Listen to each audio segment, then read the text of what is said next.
Hi everyone.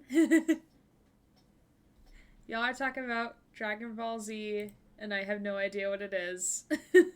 Spooky seasons, greetings. Hi Aaron, I'm not tired but need sleep. Yes, Bandit, you need sleep. Sleep is very important. Um, Thank you for being here, even if it's only for a short moment. um, but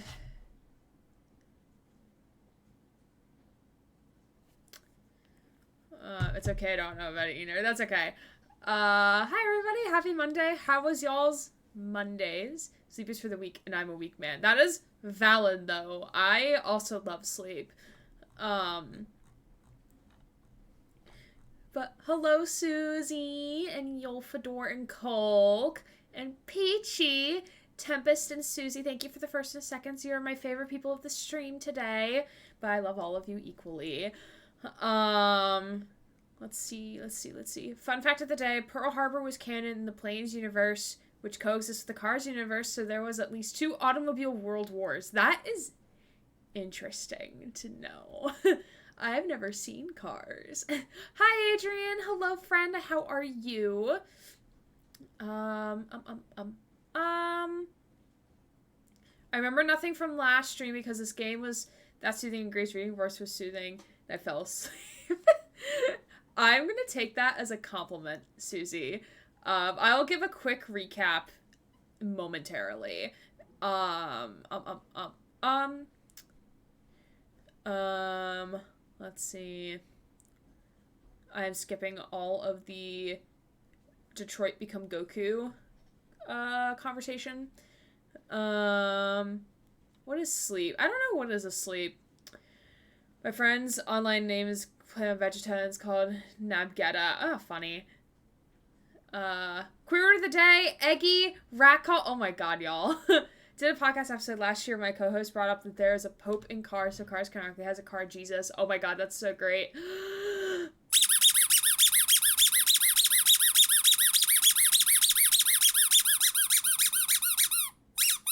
Rats assemble. It is time for church.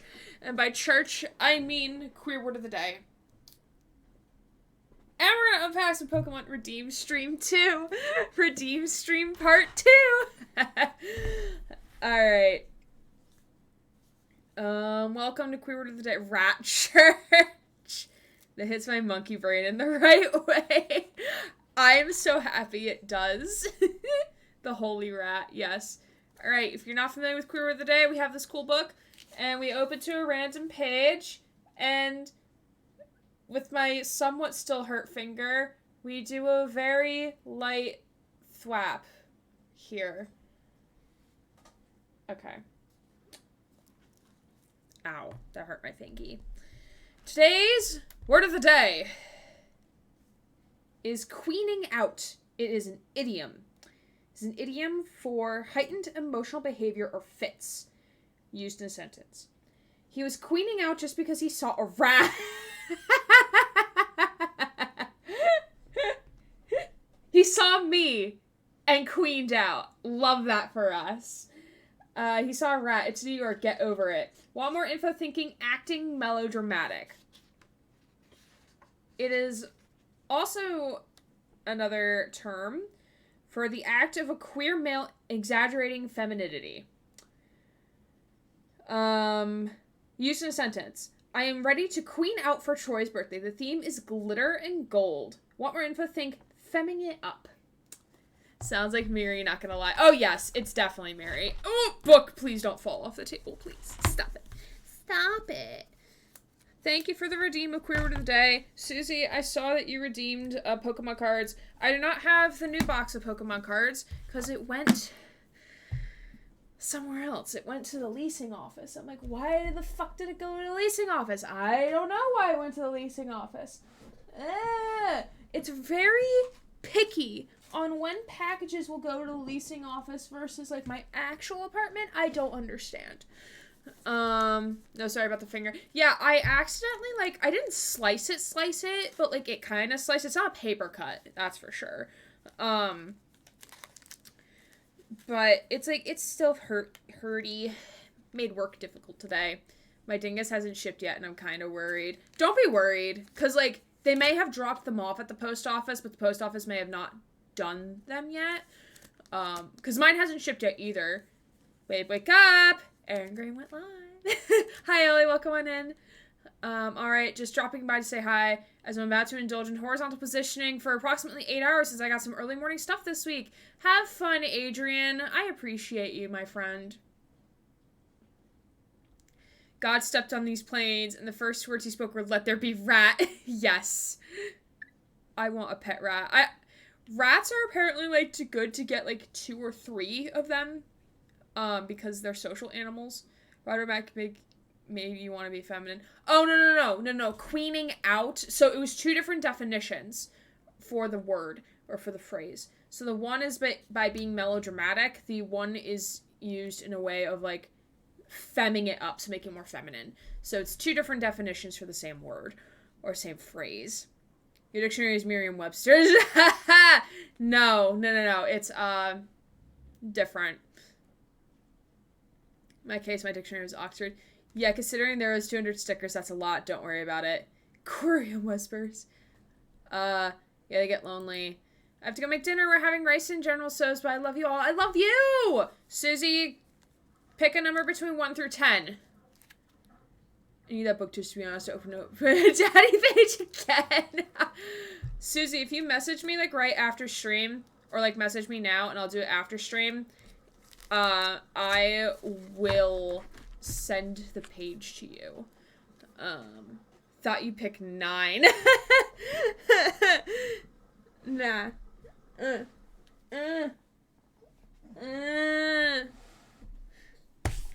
Alright, we have a Lost Origin pack. I will open it right here for y'all.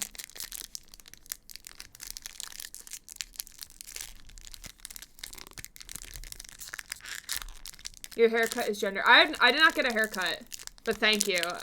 I made a haircut appointment last week for 2 weeks from now because my person is not available this weekend. So, and I like going in on the weekends in the morning. Very cool. Yeah, I am very much due for a haircut. This side needs to get reshaved. And this side's a hot mess. Because it's growing out. What is your favorite number? I don't think I have a favorite number, to be honest. Oh. This is odd. How do they pack these then? I'm confused. Alright, I have no idea if this card trick's actually gonna work. It did not work. It's fine. I don't have a favorite number. I don't think so. I don't think I do, at least. Haven't visited a barber in a while. I meant the Standard Dictionary for the United States. I think it's Merriam-Webster. I think. My mom's favorite number is 3.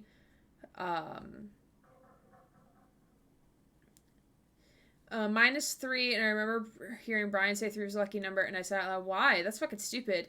Maybe 2 hours later, I started thinking about it and remembered 3 is my favorite number. Yeah, 3 is a good number. Okay, I'm gonna go do snooze. Good night, all. Good night, Bandit. Thank you for popping by. We appreciate you. My hair is reaching my ass, and I need to cut and re-dyed. Ooh. Butts. Okay. Guess energy, because this top card is definitely not an energy. But still guess an energy if you would like. It's because of me. I gifted 3 stickers, and he said 3 is a lucky number, right? Water! Okay. You've never cut your hair. Interesting. Yeah, I used to, like, only get my hair cut once a year, and now I have to get the side every 3 weeks. Then I have to get this, like, every 6 weeks. 6 to 8 weeks, depending on how short I cut it. But yeah. Alright, here's the top card, which I know is not... It's a Cascoon! Very nice. Let me just put my finger over there. Okay. And an Ambipom! Very cool. Susie, give me good cards. Give me good cards. Favorite energy. Ooh, we got a damage pump. Yeah, she go do snooze as well. Good night, Adrian. I appreciate you, friend. I was talking to some friends. One of them told me I look amazing with short hair. The other one was begging I don't cut it because I would look awful with short hair. Pretty funny to me. You do what makes you happy, is what I say. So if you want to cut your hair, cut your hair. Don't listen to what other people have to say. I mean, you can most certainly do that, but do what makes you happy, my friend. Ooh, Phalanx! They look like characters from Super Mario. I think it's Mario. I don't remember. Got Poliwag. Very cool. And Oddish. They go better with long hair. It's just really annoying to take care of. Yeah, so someone who has had long hair in a past life, yeah, I was awful at taking care of it. Oh, another Hisuian Growlithe.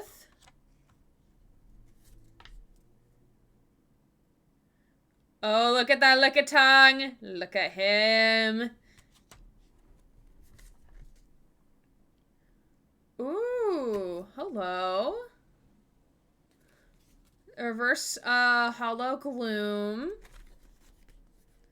Oh no, Amelia.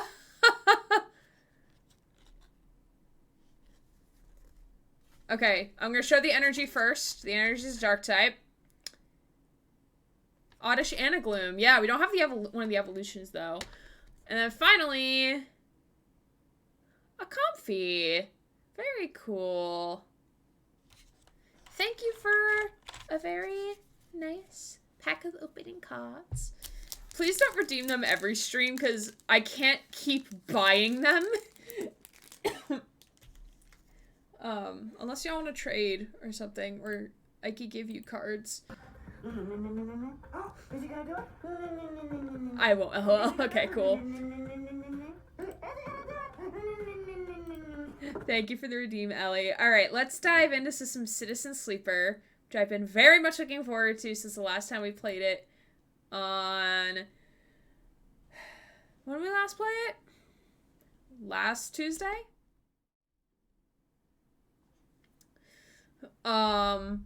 So basically, story time. So, we are what is called a sleeper, and the sleeper is, we are a person in our body, but our body is not ours, so we're in like a synthetic body. Hello, Aaron. Hello, chat. I want to say hi, but I can't stay long because I gotta wake up early tomorrow. Love you all. Love you! Hello, White Rock. We appreciate you. Thank you for being here, even though you're gonna have to go, but that's okay. Appreciate you. Have a wonderful rest of your sleeps. Ugh, a neighbor.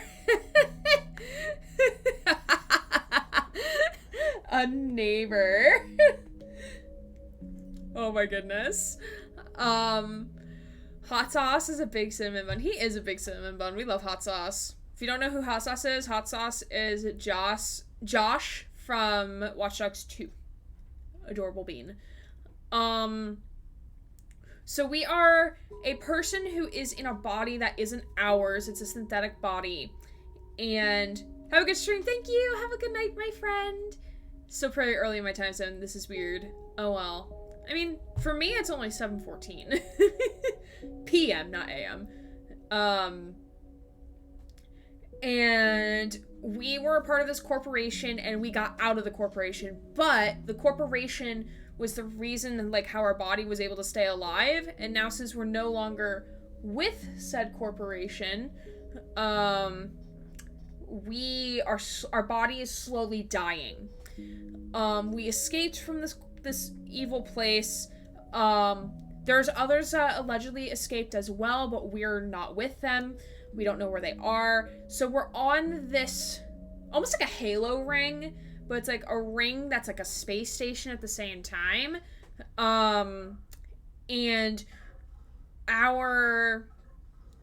basically we chose our path. We chose our path whether to like survive and start anew, escape, or like there's like a third path that we could have chosen. So, or like find a way to survive, which I think like 2 of those are linked. It's 2:15 a.m. in Turkey. Yes, go to bed, my friend. Go to bed. Sleep is important. So we're currently like wandering around the station trying to find people. We've made friends with the person who sells food with the walk. He wants us to find some mushrooms to help make his food taste better. For an exchange, like he feeds us, he gives us food. It's 5:15 p.m. here in place. Valid. And then we met like some other people, so like we do different tasks on the station to like get some money, but we're also being hunted by this hunter, which we need to hack through the station in order to like find where the hunter is and get to its weak spot. We also met an animated vending machine, which I have dubbed Brendan because y'all know why. He is the Brendan of this game, and he's basically gonna help us get rid of the hunter character, who is searching for us, essentially. And we're basically on a countdown, from when this person is coming to track us. Yoo-hoo! Yes, yoo-hoo indeed.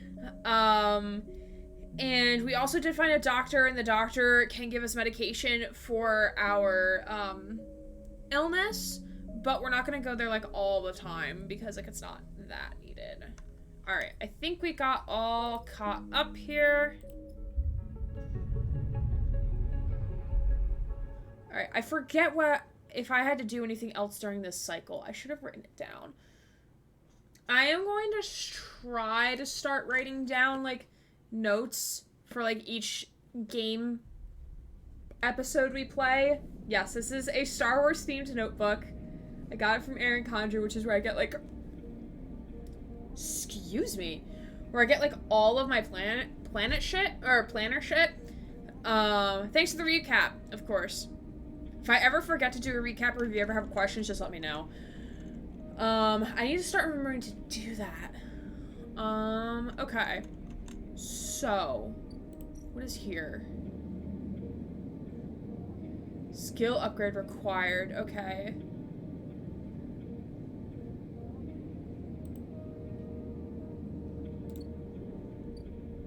Okay, oh wait, is there... Okay, we need to find a ship mind. I forget where we can get a ship mind. So Neovend is Brendan. Respect, I probably would not have the patience to recap what I'm doing every time. That's very nice. I try to, for the sake of my own self and what I'm doing, but also for the sake of chat. Because, like, people like Susie, who are here and then bounce for whatever reason. And also for, like, people who are joining for the first time, so they kind of have an idea what's going on. Okay. I wonder if I can get a ship mind here.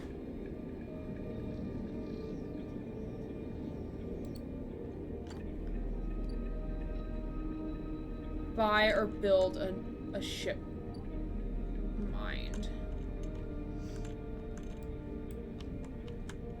Okay, this would be better.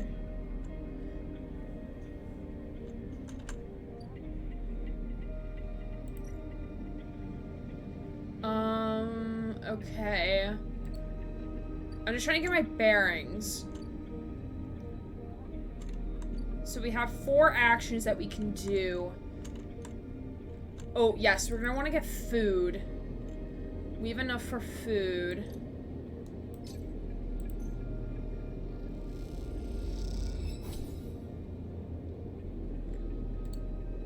Okay.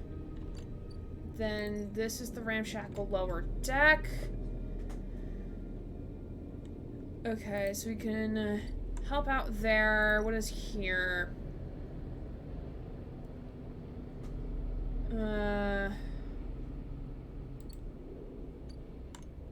Okay, and then we need to... Eventually we'll be able to... Ellie not so smelling is torch for Michelle, not so smelling. Okay, so that's the doctor. Let's see.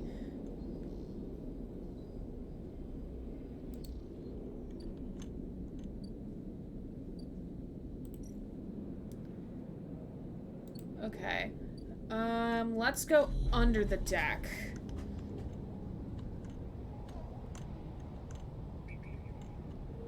Okay, let's see. What do I have I need to do? But for the LA part is short for Michelle. Oh, I like that. That was very informative, Mr. Whatever you are. Not so smart. Believe Miss. If Ellie prefers to be called Miss. Alright. Buy vial stabs or investigate the wreckage.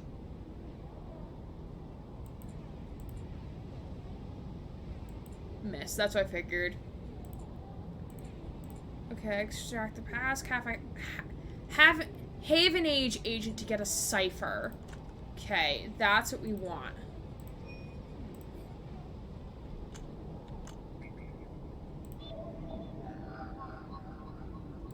Okay, so we need to hack a Haven Age agent.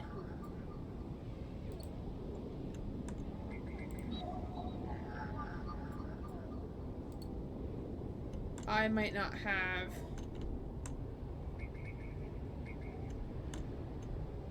I do not have the desired things to do this. I didn't want to be misgendered. That's fair.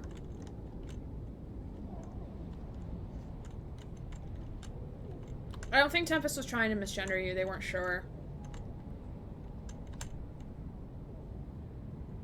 Okay, so we don't have the necessary ones to do that.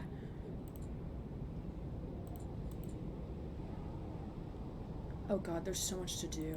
Okay, let's track this one again. Let's go top side. I'm sure if we work in the spoke...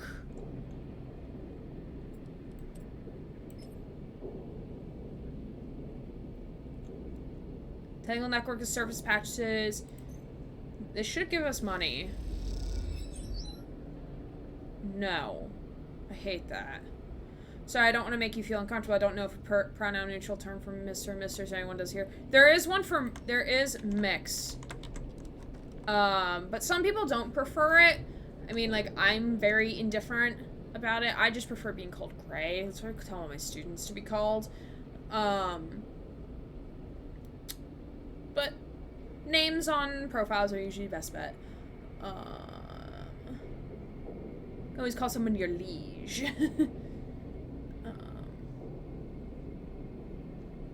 Okay, I need money. Money is kind of important. What is this? Oh shit, we can steal shipments? Since when? That's new. Let's see what's here, because this might open up something else. Block maintenance.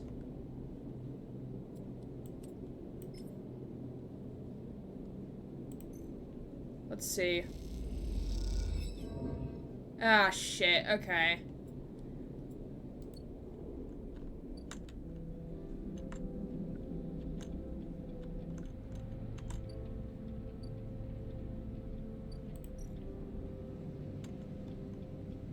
Okay, assist a shipbuilder, haul materials, let's haul.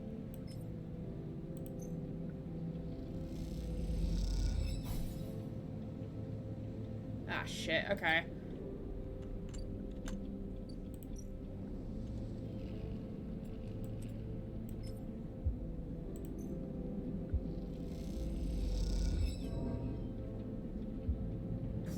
Plus on yard clearance, what was that? Oh. Alright, let's go home. We're gonna need monies.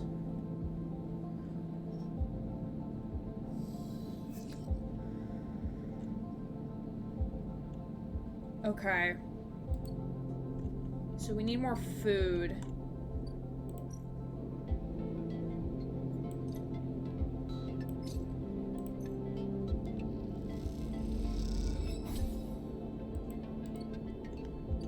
Let's go bottom side here. Let's see if we can hack an agent. Oh, hell yeah.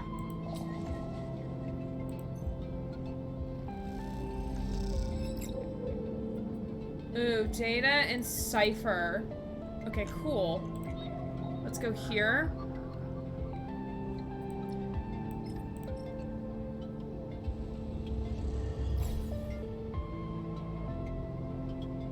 Okay.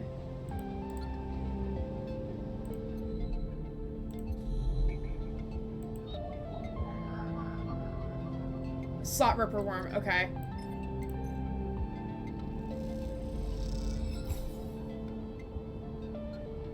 Okay, server slotted. Alright. Let's see if we can go to our friend now. Alright. To install, but it'll take a few seconds to run through the closed network. Okay, well, we're kind of running out of time because the tracker guy is gonna kind of be here soon.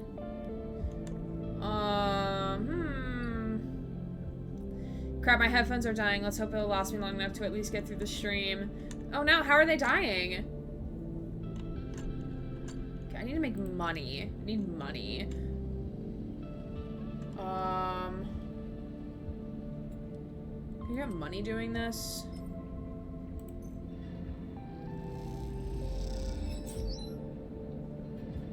Oh, I got scrap. Nice. Bluetooth running out of battery. Ah, okay. The tracker guy doesn't sound good. Yikes. I mean, he's supposed to be on our... Fang is supposed to be on our side. But, like, also, like, yeah. Okay. So we could sell scrap. Yeah, let's sell scrap. Nice. Okay. Let's see. What else can we do?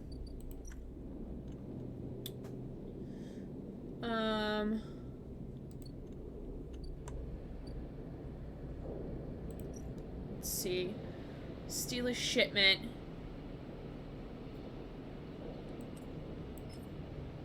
Oh shit, 100% positive. Alright, cool.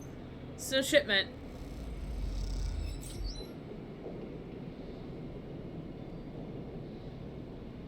Ah, okay, so this is a negative repercussion. Oh, so we got ship mine fragments. Okay. How can we build those? Blast Gray through massive speakers to make sure your neighbors what's going on too. Yes. I love that idea.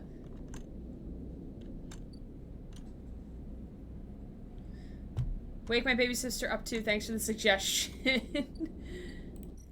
Okay.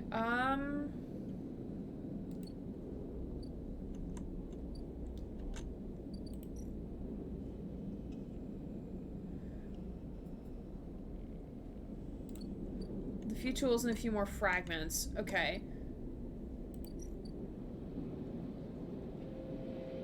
Okay, I need 100 crypto for that. I don't like that.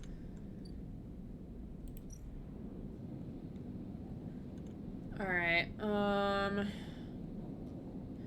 my PS headphones are charged, so I could just put you on TV if I wanted to. Oh, gee, it's G! Alright. I'm not prepared for this.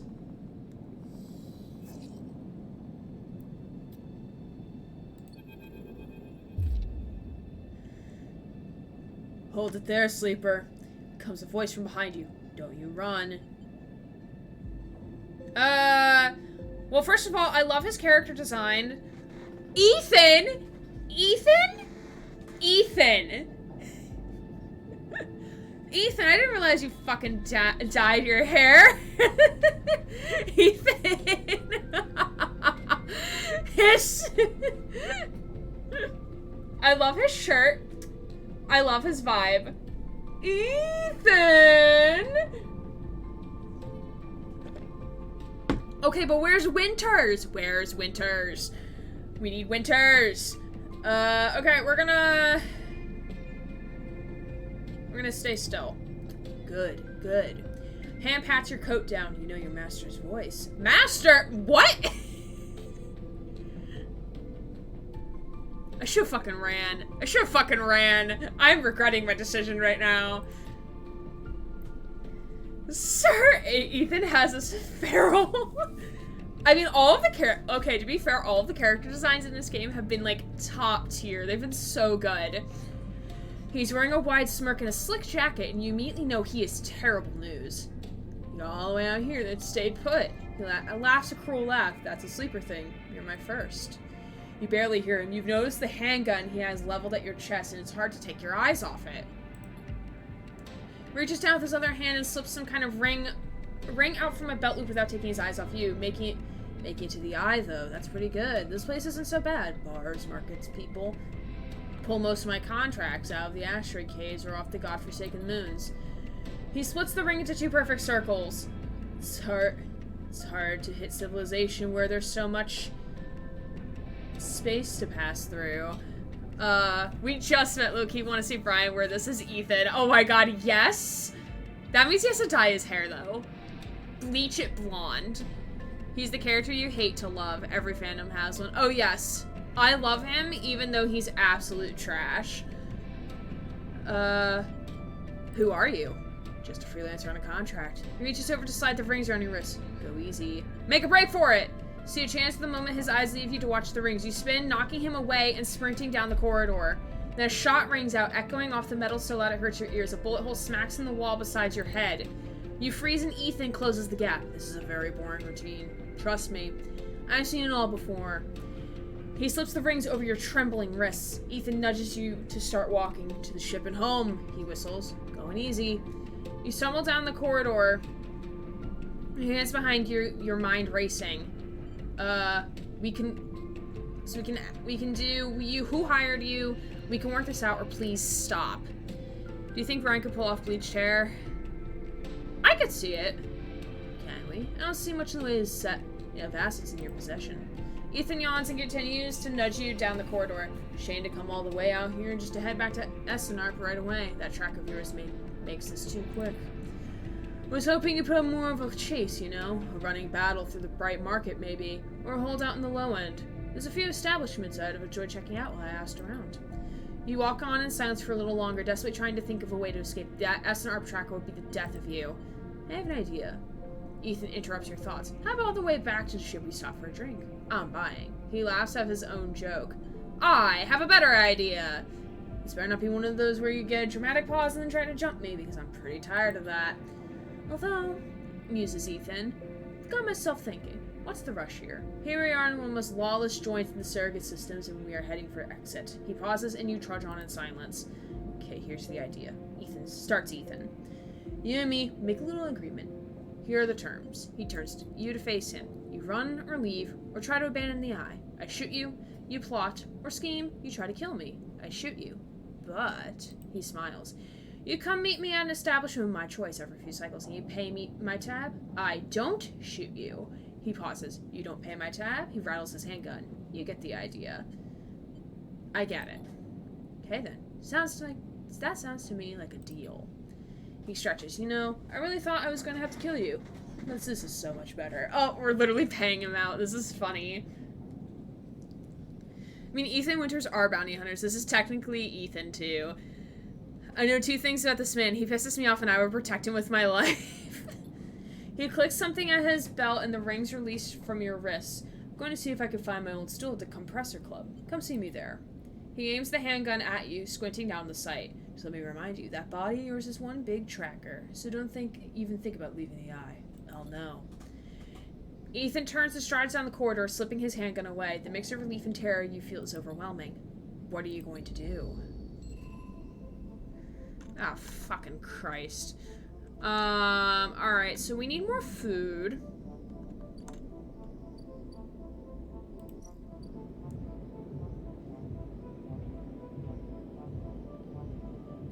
Okay, so we don't need to do that yet, so we have to do that in 4 cycles worth. Okay. I'm gonna order some fungi. Woohoo, yeah. Cool.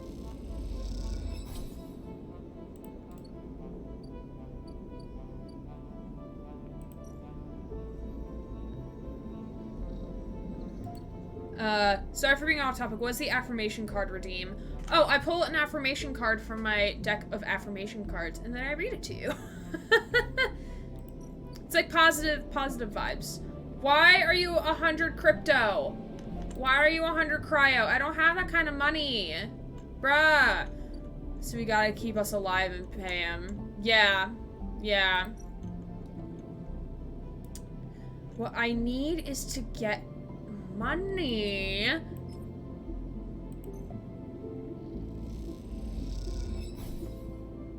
Bro, I need money! I need money!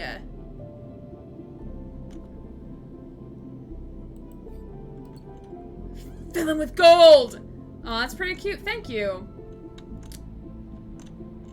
Bro, I need money! Money! Need money. Please, please! Ugh, fuck.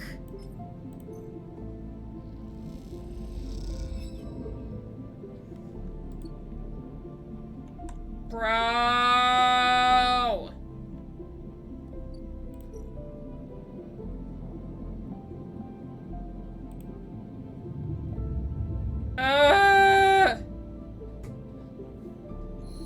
Need money.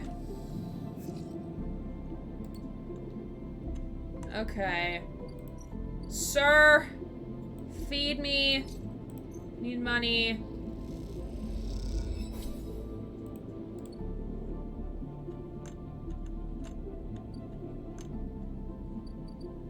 Okay,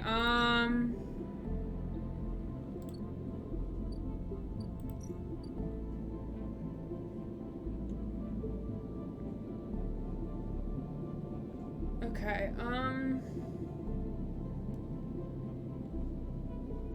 Ooh, okay, so we can get money here. Cool.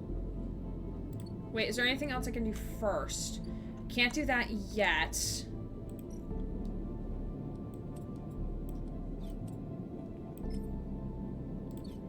Oh, that's not what I wanted. I should be able to get money here. How much money are you willing to give? Hey, I got energy for that. Nice.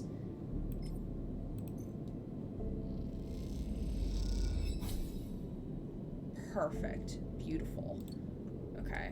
And then we go here.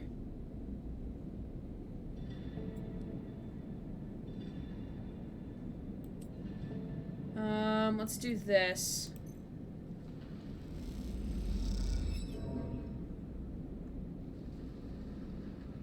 Okay, that had a negative outcome. Alright. We'll go home. Okay, so I kind of have a vibe of what I'm doing.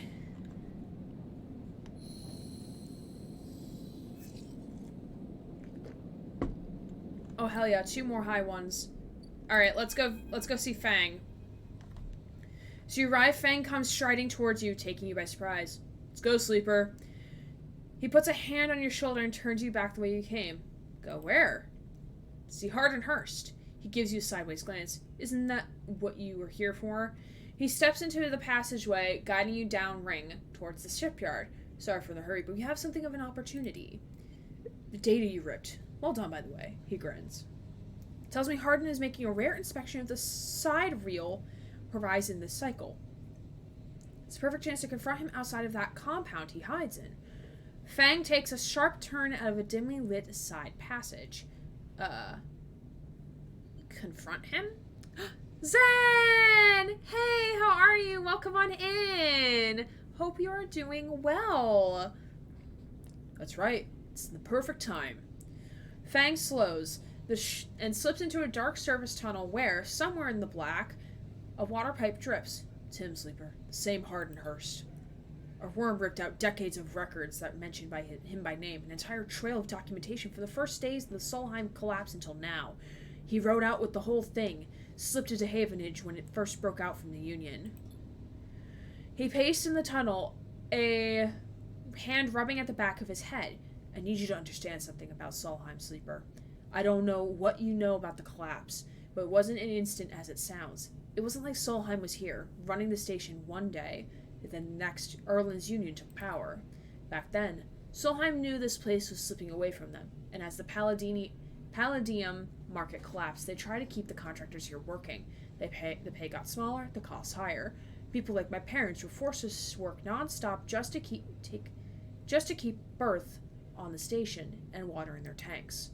Solheim squeezed every last worker until the mistakes, the accidents, were coming in non-stop, and as new waves of contractors came in, desperate for work, Solheim welcomed them, taking bribes instead of checking pilot licenses.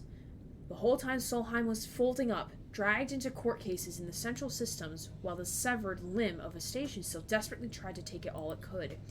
The riots came in after the collision at Dock 2A. Young pilot, his MEV overloaded with palladium, miscalculated his trajectory and took out a section of the ring. Hundreds died, thousands panicked. My parents told me people were terrified, and the blame fell squarely on Solheim. People like to tell stories about Erlen, how he brought the factions together, spoke to the crowds, turfed out Solheim. Maybe that's true, but my mother, pregnant with me, locked herself in their MEV and welded it to the dock while my father joined the improvised crews trying to seal up the ragged edges of the cap. He never came back. Fang pauses in the dark. They sealed it up, though, and by the time they did, Solheim was gone, abandoning every one of us to the black, apart. Fang finally turns back to you now, his eyes burning. From shits like Hardin. Shits who held their place, rode it out, and slipped into the new structure like nothing had changed. Standing shoulder to shoulder with those they had exploited at every step. Fang starts walking again. That's why I can't just let him strut around the shipyard. This time his past catches up to him. I'm gonna say we should think about this. Feel free, but I'm going now. Fang rejoins the main passageway, which is now wide and glass-roofed. Through the ceiling, you can see ships in mid-construction, their flanks lit by the flashes of plasma torches. The entrance to the shipyard is ahead. This is crazy. Fang turns to look at you. Don't come then. I won't force you. You stand across from each other in the corridor. What is it then, Sleeper? You coming or not? We might as well. We might as well go see what happens. Fang grins. Let's go show the shithead some consequences. He strides to the shipyard's entrance and pushes through the doors. A web of corridors leads through the complex, and snatches of the construction base always appearing through windows. Ships are suspending like whale corpses, skeletal and posing. Adventure!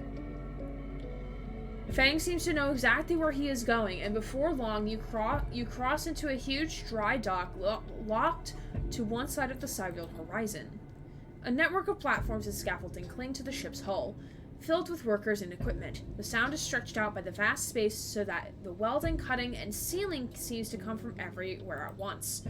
Both you and Fang spot them at the same time, a group walking slowly across a gantry, and at the front, two men, one gesturing towards the ship and the other, stick-thin, cleanly dressed, with a shock of gray hair. Hardin. You and Fang say his name in unison, and Fang sets off up the staircase to the gantry, with you following behind.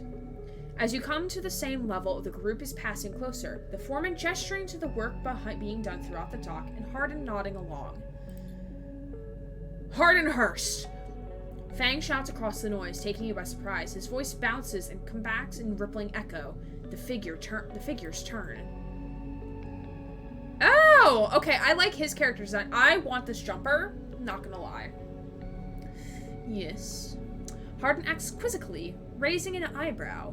He glances between you and Fang, and you see his gaze linger on your body, unsure of why a sleeper might be in this place. You are a traitor, Hardin. A Solheim executive who tries to hide here among its victims. Fang's voice is steady, strong. You stand for everything the Eye was rebuilt in the shadow of, against everything Erlen stood for, everything Havenage stands for. You have no place on this station. For a moment, stillness descends on the group, as if everyone was held in place by the rattle of construction. Hardin laughs. Well, good to meet you too. He glances around at those around him. Some are smiling, the others nervous. You are from the systems branch, are you not? Asks Hardin, inspecting Fang's clothing. Fang turns to the foreman. You need to call your security. This man is a corporate agent. The foreman glances between Fang and Hardin, his hands drumming at his sides. Hardin leans towards him and says something inaudible. The foreman nods. It's true. As you begin to speaking, Hardin turns his attention towards you.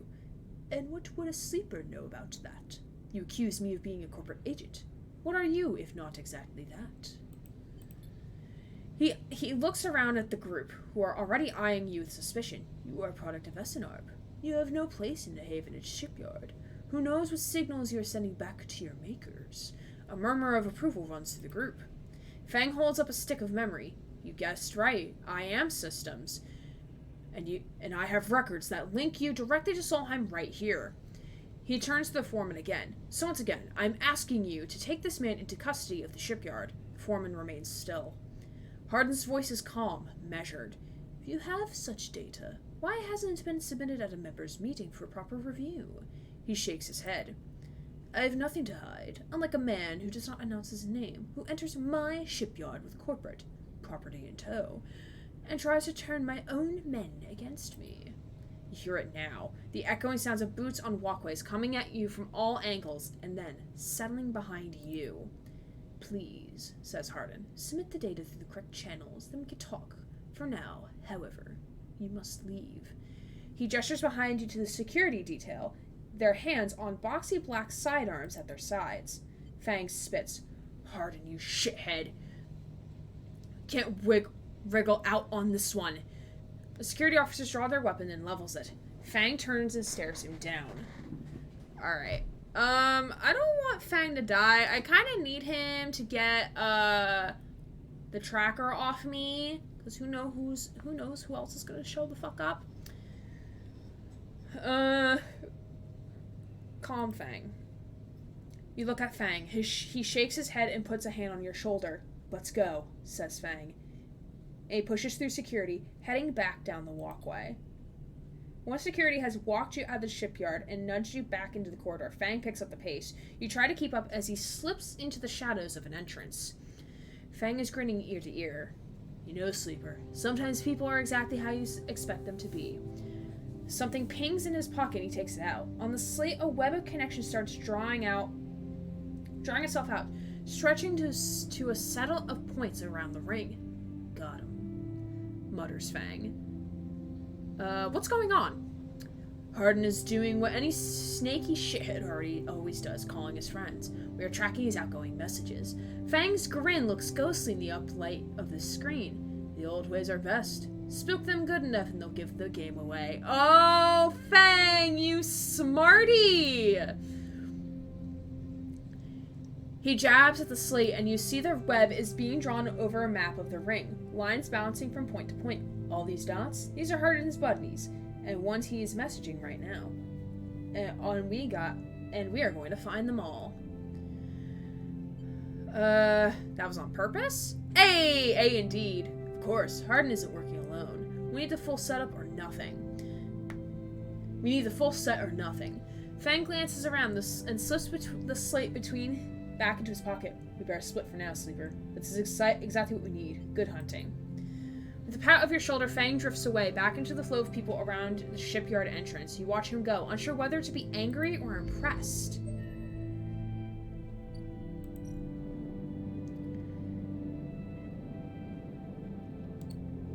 Sir, you need to get the tracker off me.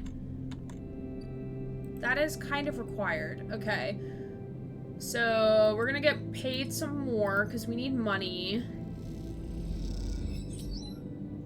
Please.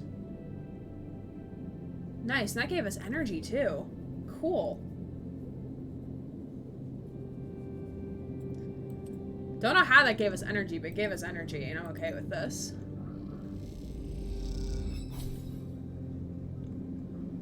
Alright. Inhabitant with a good sleeping habits. Hey, Vaughn! How are you? Welcome on in. We are playing Citizen Sleeper. Okay, so we have a good enough amount of money. We're gonna go back to Drago's here. And let's see. Let's do this.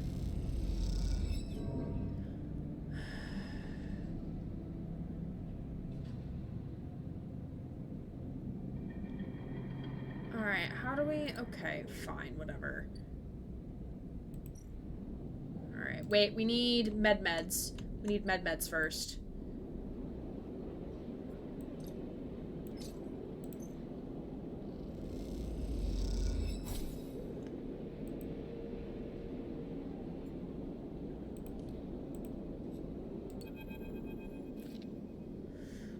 Ooh, hat block.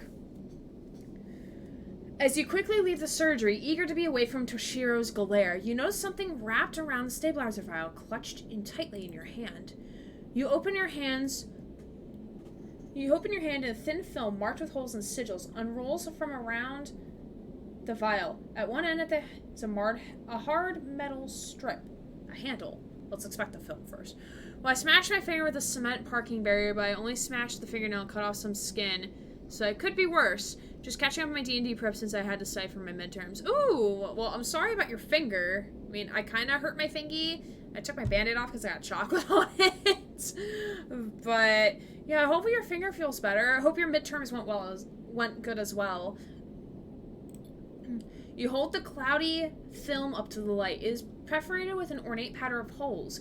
You can make out a word among the markings. Passkey. Is this an entry key for somewhere? Inspect the handle. The metal handle is worn and pitted, but you can see a set of numbers imprinted into it, 207F, and then, crudely scratched into the handle at some later date, low end. For a moment you can start going back to the surgery to return the key, and then quickly think better of it. Does Sabine want you to have this, or is Toshiro passing on a message? Time to head to the low end to find out. Ooh, planned obsolescence. Alright, cool. How do I take this?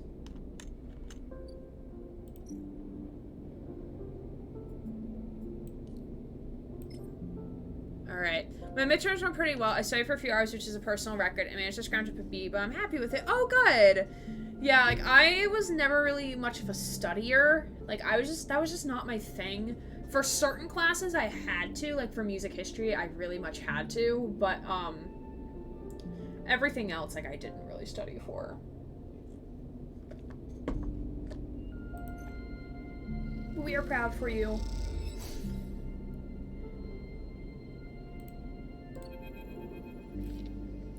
As you push the door open, the automatic lights flicker on inside the apartment. They reveal yellowing plastic panels, the curved shape of wall-mounted utility units, the detritus of a routine life arranged on every surface.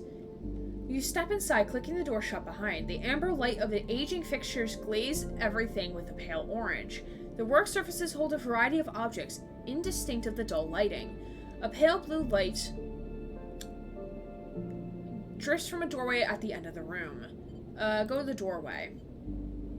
I got a D in algebra, and my parents are going to see my report card tomorrow, so I'm really nervous. We are holding your hand, and we give you hugs, my friend. That's never a fun situation. It might not be good, but at least where I am, you still get credits for it. Well, I don't think, Tempest, I don't think, is a college student. Vaughn.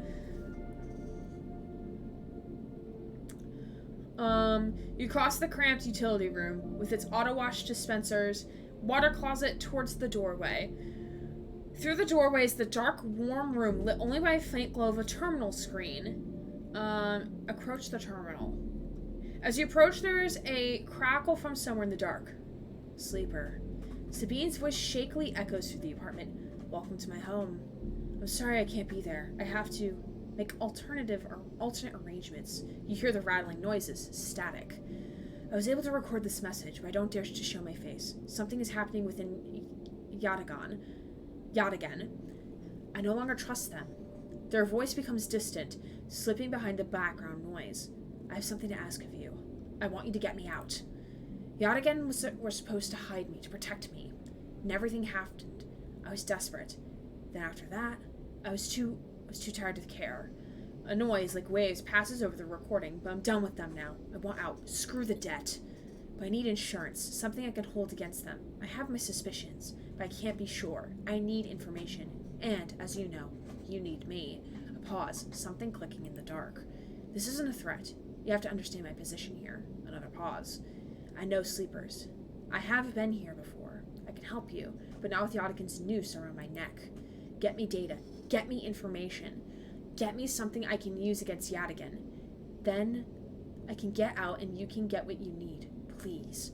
Waves of static cut into Sabine's voice. Bring it here to my terminal. I'll get it to it when I can. I'll just tell them advanced math is fucking hard, so they should cut me some slack and cross my fingers. True, but my high school had a credit system too. Yeah, mine did too. It was like, I think you need like a certain grade for it to get as credits. I don't remember. It's been really a long time. Yeah, hopefully they'll cut you some slack though with that. Like, as long as, like, personally, as long as you're trying your best, then I think that's what matters. You look around the tiny room and try to imagine Sabine living here, working at the desk, sleeping in the bunk, blinking into the terminal in the dark. The recording cuts to static, filling the room with a white hiss, then silence. Let's access the terminal. You sit in front of the humming terminal and hit a few keys. Sabine has left an access port open, but the rest is encrypted, locked away behind passcodes. It seems Sabine might not trust you as much as they want you to think. Who does Sabine need to hide from? And what debt do they owe to Yadigan?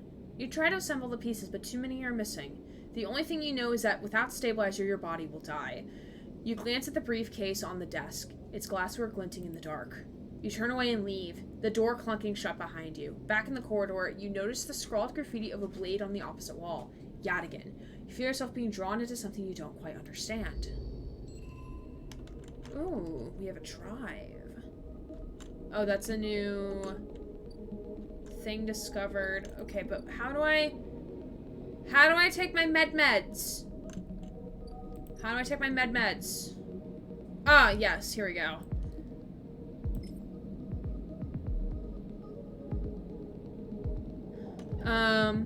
Yeah, they said before that they want me to try my best. I just don't want them to move back to an in-person school. That's fair.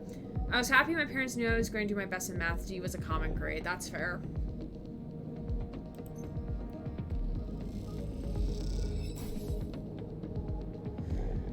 Alright, condition stabilized. Cool, and I don't think there's anything we can do right now.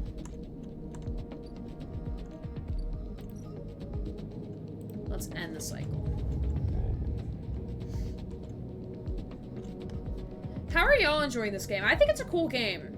I like how there's a lot of moving pieces to it.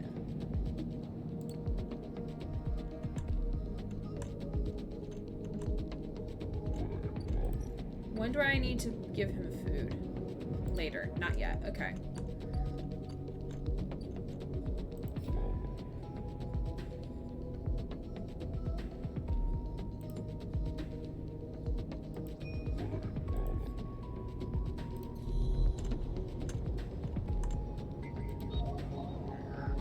Okay, let's see. I can do a 3 here. Let's see if I can find any that have a 2.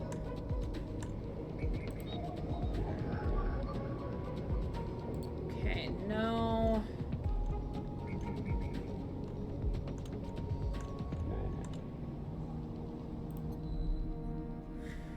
Math is a hard subject. I never really got into it until I started to study mathematics that really pertained to what I wanted to do.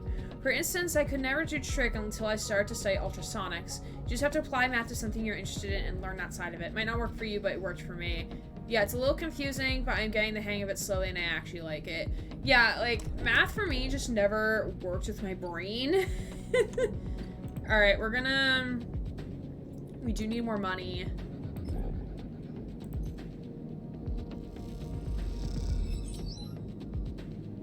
Nice, we got more energy and cryo for that. Okay, we're gonna take these 2, and we're gonna go here. We need good things to happen. Okay.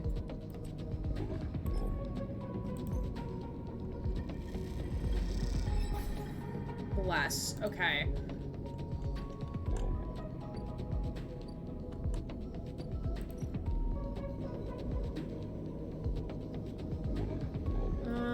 Let's see.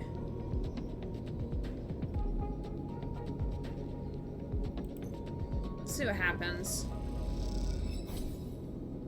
Nice! Alright. Let's do one more. Let's see what happens. Yay! Cool! We're a trusted trader. Very cool. Ooh, operator. Upgrades available. Cool. Okay. Let's...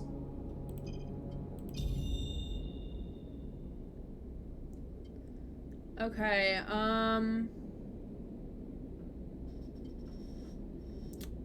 we're gonna scrap on engineer actions, energy after engage actions. Let's do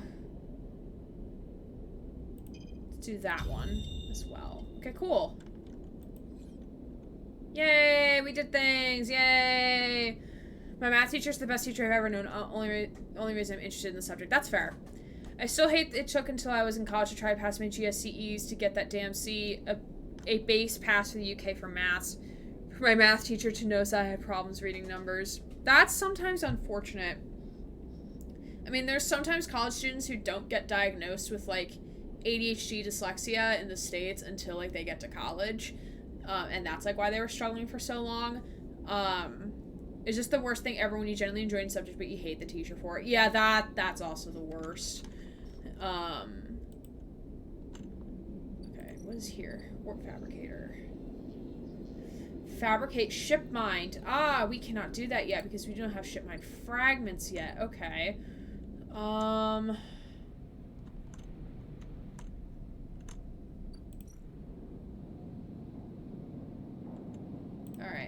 End cycle. Wakey, wakey!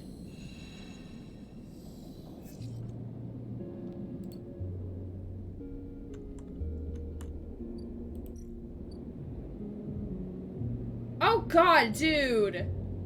How can someone drink this much of 6 cycles? Ethan hasn't held back when he's been at the compressor. Has 2 oh my god. Dude, why? Why? I don't like Ethan. Why is Ethan like this? I have an affirmation card redeem, so we're gonna do that real quick. While we ponder Ethan's methods here.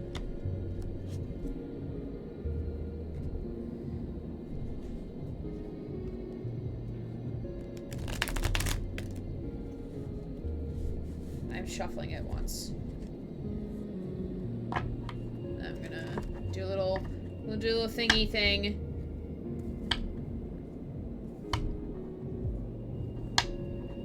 Alright, I'm gonna pull the top card.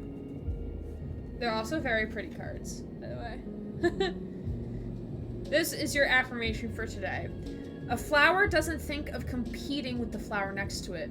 It just blooms. So hopefully you enjoyed that one. Put that away. Boop. Snap, snap, snaps. Ethan, Ethan, Ethan, Ethan. Okay, first let's go scope a bow. Oh no, you need 2s or 1. You need 3s or 1s. Okay. We'll wait on that. Okay, so that'll be back shortly. Yeah, I did enjoy that. I think I prefer other Ethan. Yeah, I also prefer other Ethan.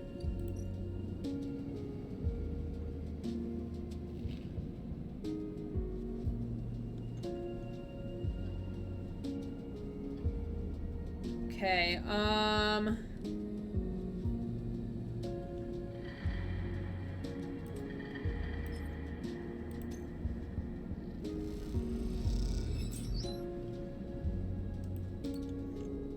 okay. I did see one for 16 cryo over there, but I want to see if I can get any other ones for higher. Spoke chamber, energy, condition.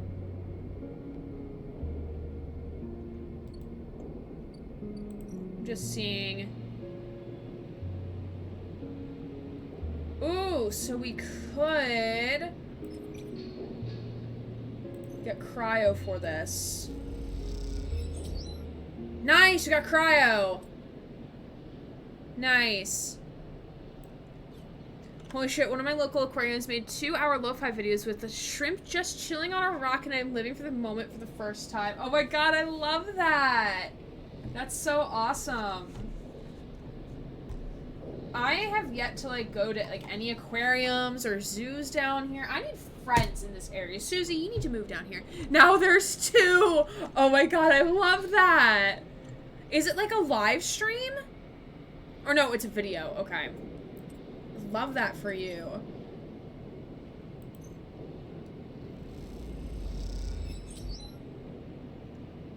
Fuck yeah. Hell yeah. Okay, so that gets us 16 cryo? 16. Okay, that gives us 16 cryo. Let's see what else.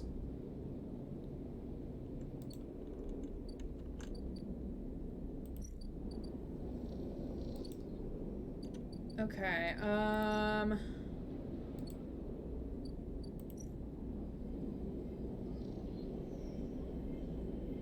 ooh, that gives us 19 cryo. But also doesn't give us items. Okay,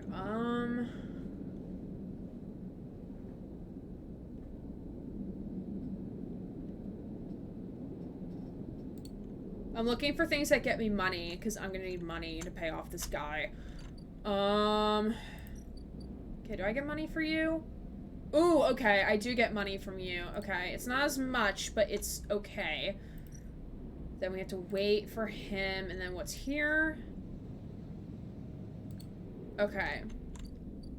So we'll do here.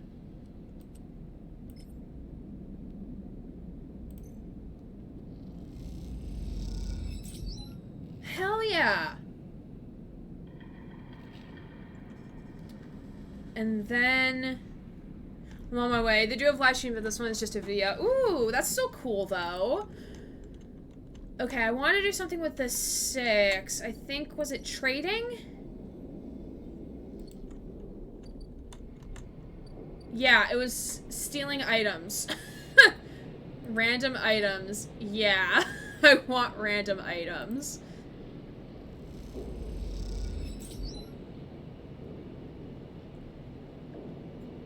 Oh, I got scrap. Where else am I gonna get ship mines from? I don't know.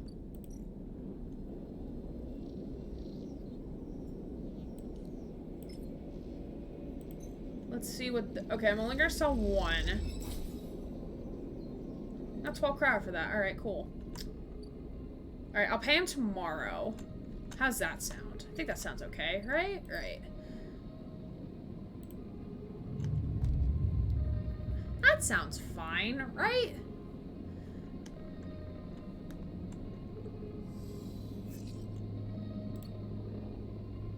Okay, alright, we gotta finish this.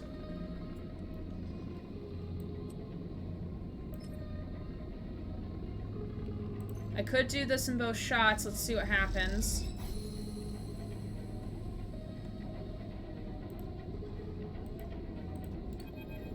Alright. Squeezed into the office at the entrance to the yard, you lay out everything you have on winter light across the metal desk. Your makeshift forensic notes glow on Dragos' old writing slate, overlapping lines and scrawled annotations. A set of drone scans fill the small terminal with a spectrum of colors, a heat map of damage and decay. A crumpled printout from the office's ship registry lies beside them. Synthetic paper so thin it almost transparent. This is so fucking description of the video.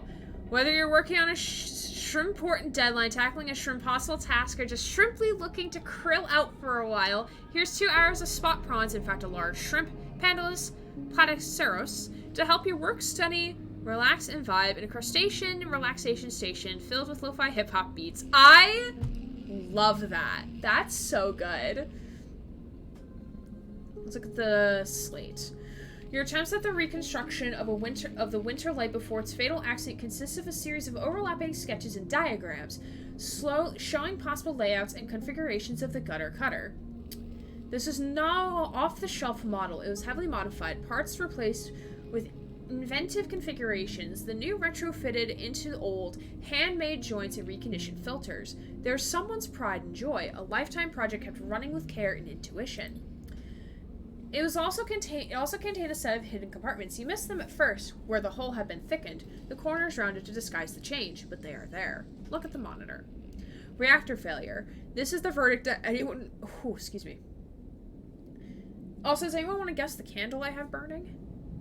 This is the verdict that anyone would have returned after a cursory glance at these stacked heat maps of the remains of the Winter Light.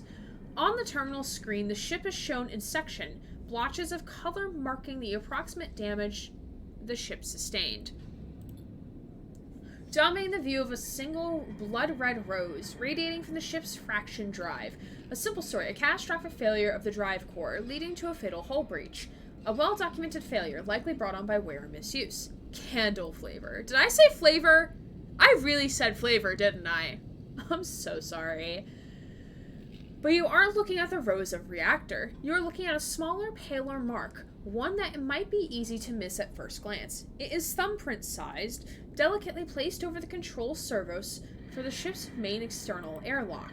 It suggests a controlled shape explosion, one designed to punch through the hole and allow access to the airlock from the outside. You are looking at it because it is troubling you. Oh no, I was saying it's candle flavor. That's fair.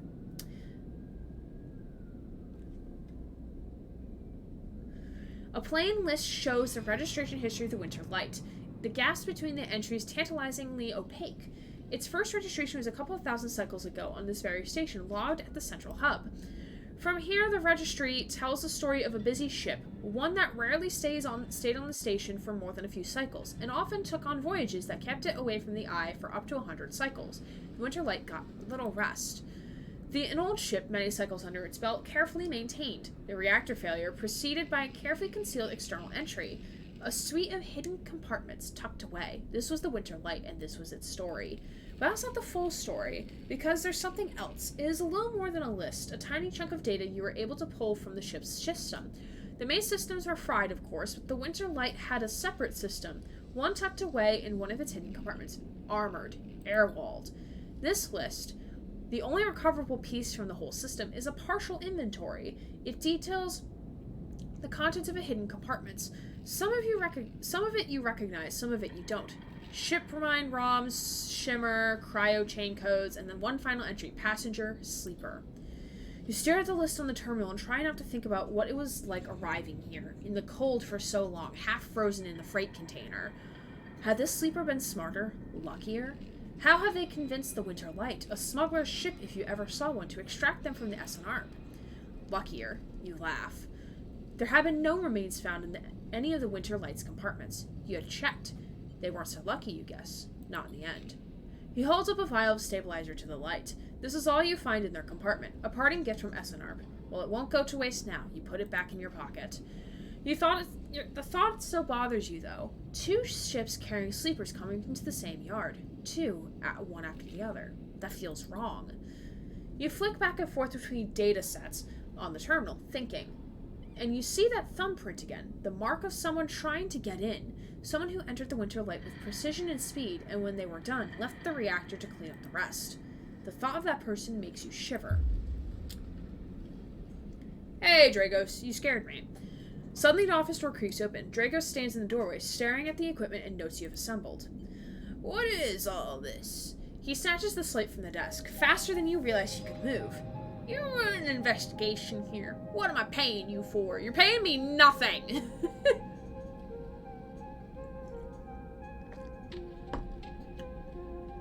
The drone on his shoulder starts whining shrilly, his anger passing it through to his implants. So we can ask, where is the ship from, or are you hiding something? I mean, I don't know, I'm kind of torn. I better catch the nose pass. You better catch the nose pass. Let me get on that too. Where is the ship from? Leave this alone. He starts shaking his head. I know you have a lot of questions, but this isn't the way. He turns away, muttering to himself, this is the last thing I need. The ship had a sleeper on it. Who is bringing you these ships? Let's say the ship has a sleeper on it. Dragos freezes, suddenly angry. What did you say? He pushes past you to look at the terminal at the list. He shakes his head. So what? Aren't you all of you trying to escape? You are lucky it was you that made it out alive, not them. He folds his arms indignantly, whatever the word was. Pain. That's unfortunate. Drago seems to steady himself and then turns back to you. The heat map of the reactor failure reflected in the heat-set gate glassy eyes. I've given you a place to stay. I've given you work. He stumbles over the words, unsure what to say. There's plenty others who would have sold you on and turned you in. But not me. No. I know. He softens. Look, you've helped me too. He quiets the drone. I've done well by you, and you've returned the favor. He straightens up and clears his throat. But this deception you have with this ship isn't going to work for me. I can't have you making my clients nervous. I can't have you digging up whatever it is you are after. He sighs. You can't work here anymore. So we could say, I need the work. What about the winter light? Or fine.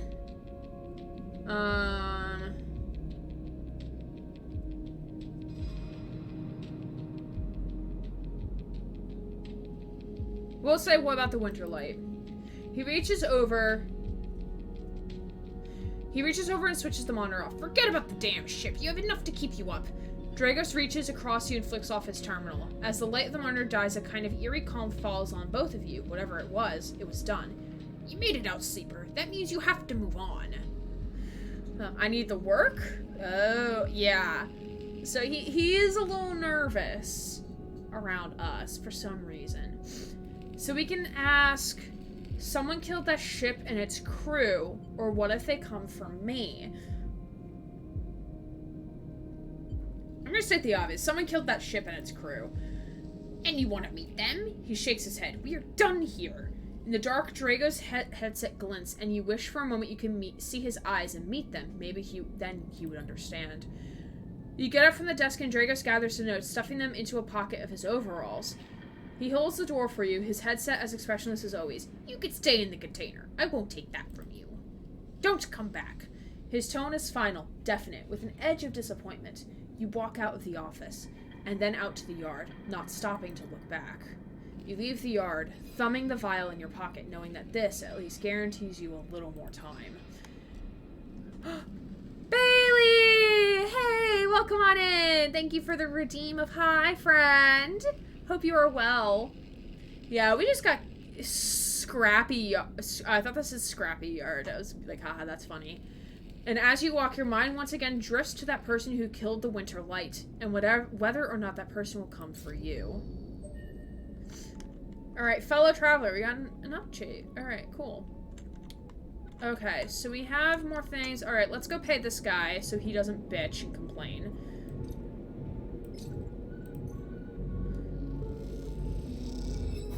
Scrappy wappy. Alright, so we paid his tab. Ethan! Ethan!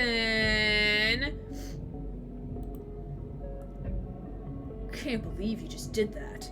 Ethan's mocking laugh comes from along the bar. You look over to see him leaning across it in a pool of light, empty glasses and spilled drinks glinting around him. It's always dark in the compressor, but this cycle the place is packed, a load of spacers mixing with the locals. Usually they run. Ethan spins a glass on the bar, where they go spend their savings on some local heavy I have to put down. They don't pay. Walk away. Ethan gets to his feet. The glass falls and smashes, but he doesn't seem to notice. You think that's it? One round of drinks and we are even? Sleeper, come on. His hand comes to rest on the butt of his handgun, dangling from his chest holster. Yeah, I thought this was gonna be a recurring thing, but I guess my person is stupid and doesn't realize that. That's fine. Stop. Ethan laughs hard, and the people around him turn to see what's happening. I told you already about begging. I'm a freelancer, Sleeper, just like you. We both signed a contract at Thessaloniki, didn't we? The difference is that my word means something. Ah, fuck, I can't believe you just done that.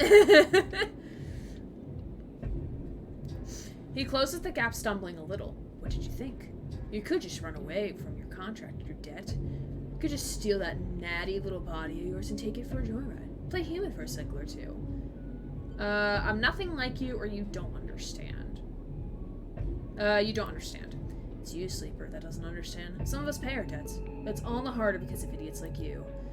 Though I should thank you. Ethan nods, his head heavy. You're giving me such an easy job. I'm used to outlaws, you know. Real bounties. If I knew catching sad little escapees like you was so easy, I would have changed clients ages ago. Someone shouts in the back of the bar for Ethan to shut up. He holds up a finger in the general direction without turning around. Ooh, so we could say shoot me or let me leave, or we stay silent. I think we're gonna stay silent. Nothing to add? Ethan turns and walks back towards the bar. Good. Lesson learned. I would be bold here. Shoot. Yeah, never mind. Oopsies. Ethan sits heavily back down on the stool and searches through his glasses for one with something left in it. Thing is, Sleeper, I could find you anywhere. Yeah, because he could still find us. So there's no point in trying to, like, barter with him or, like, trying to escape him. Because, like, we still have... The tracker is our body. And Fang is supposed to help us get rid of the tracker. But he's, like... The boy is AFK right now. Don't know where the fuck he is. Thing is, Sleeper, I could find you anywhere. It's actually wild that you haven't figured it out. That body isn't yours, and we will always betray you, no matter what. He finds a glass and downs the contents. So please, go. I'll catch up with you never I need another. He laughs and taps the bar for a fresh drink. Leave. You turn on your heel and are out. Out of the cloying dark and the sweat stench of the compressor. You walk hard and fast down the walkway, anger driving your footfalls into the metal of the rim like hammers. Alright, okay, so we can't talk to him yet.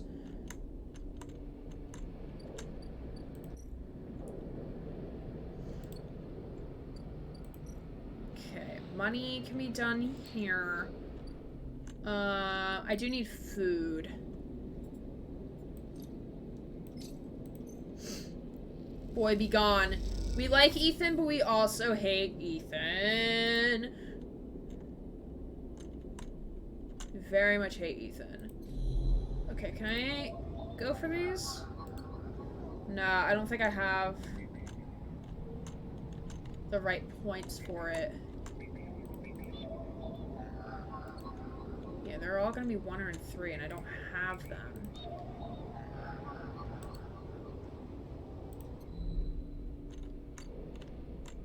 This requires $150 pass. What can I do here? Get a drink or buy rations. And we can't do this yet because we don't have a ship mind yet.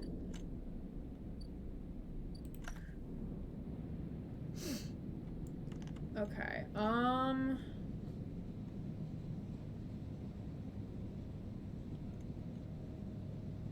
okay, I'm gonna keep doing stuff for money right now, because I need money.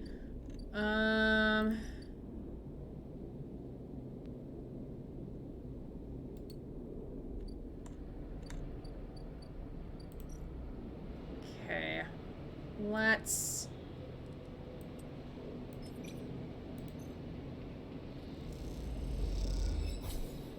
Got 10 cryo.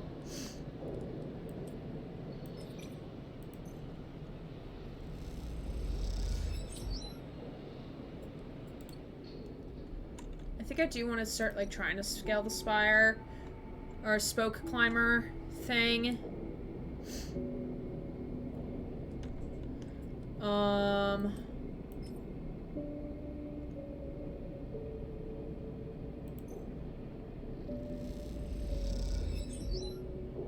We got 2 there.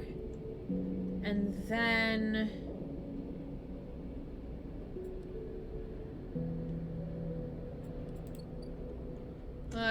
Let's end with some more money grabbing.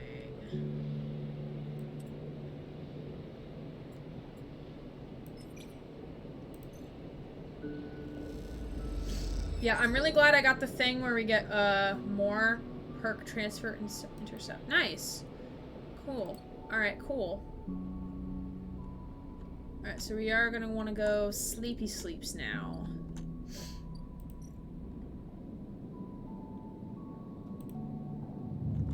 Alright. Next cycle. Ow.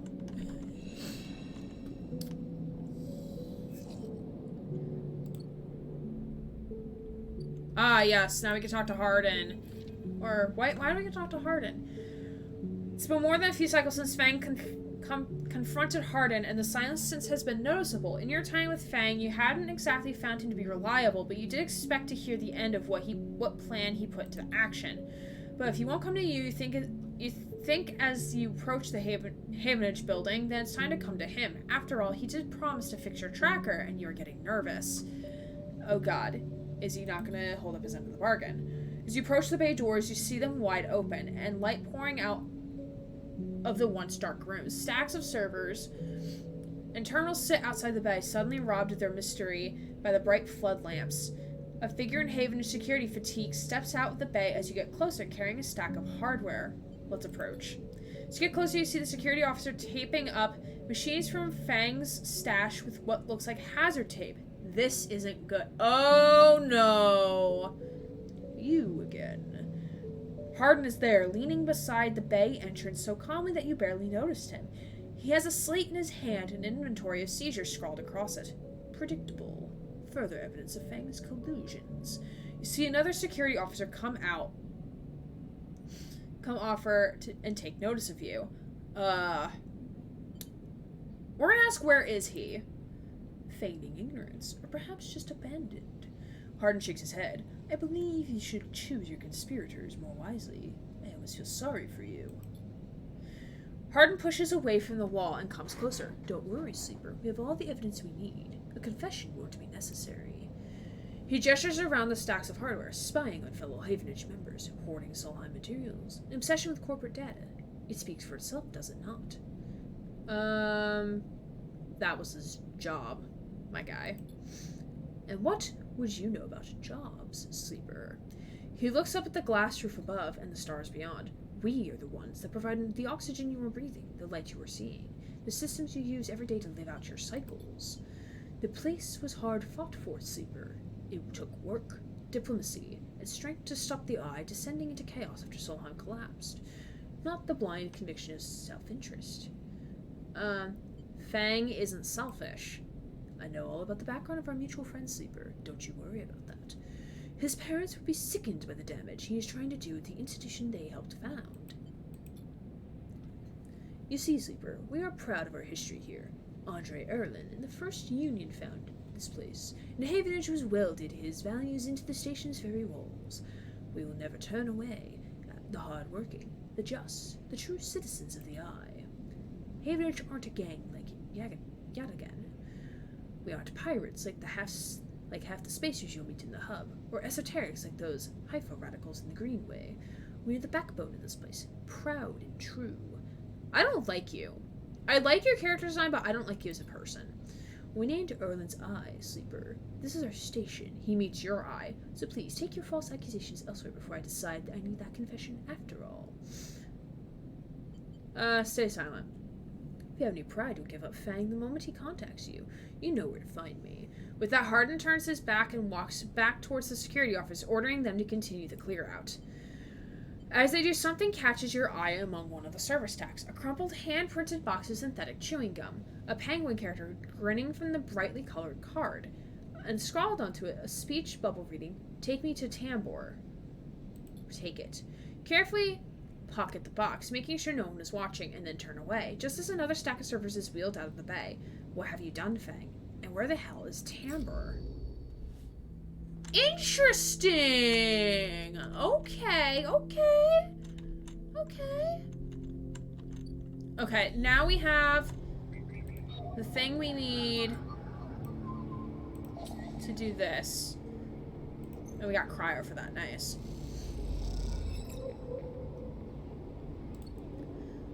Okay, so we got Yatagan data. How much data do we need, though?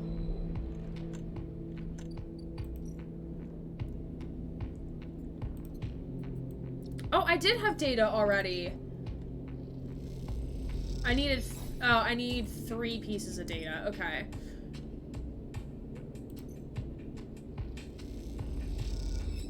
Which I already had 1, I think.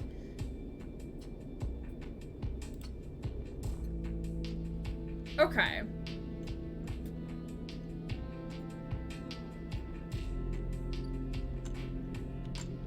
Okay.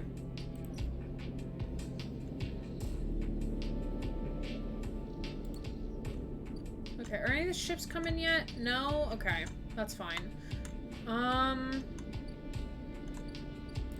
Okay, I'm gonna need sustenance, my guy.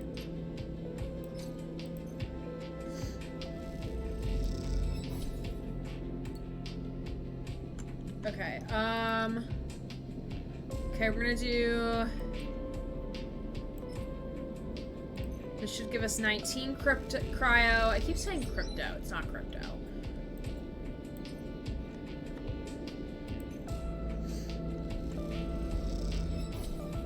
Nice, we got 12 from that. Very cool. Alright, and now we're gonna do the last thing.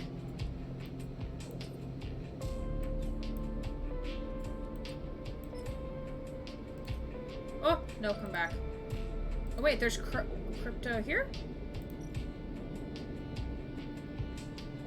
Oh, we can buy a core.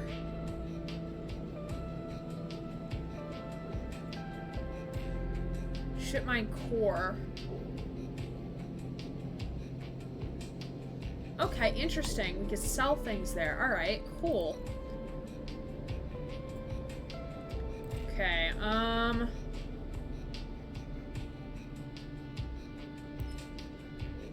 those prices. I know, right? I'm assuming, like, the further we go down, the more, we will get, like, higher prices and things to do. Send to the hub. Oh, shit! What's up here?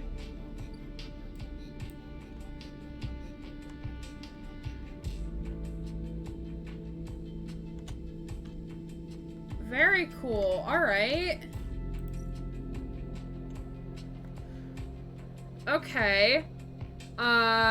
Spatial socializing. Okay, so this is where you get that. Okay. Alright, let's descend to the rim. It's like a giant Ferris wheel. It really is like a giant Ferris wheel. I kind of like it. Okay, and I can't do anything else right now, I don't think. Nothing else for me to do. And cycle. And scene. I very much like this game. I think, and also, like, you can pick your paths, too. Alright. Wakey, wakey. Okay, so he's still doing the thing. Okay, Yadigan. We need a 3.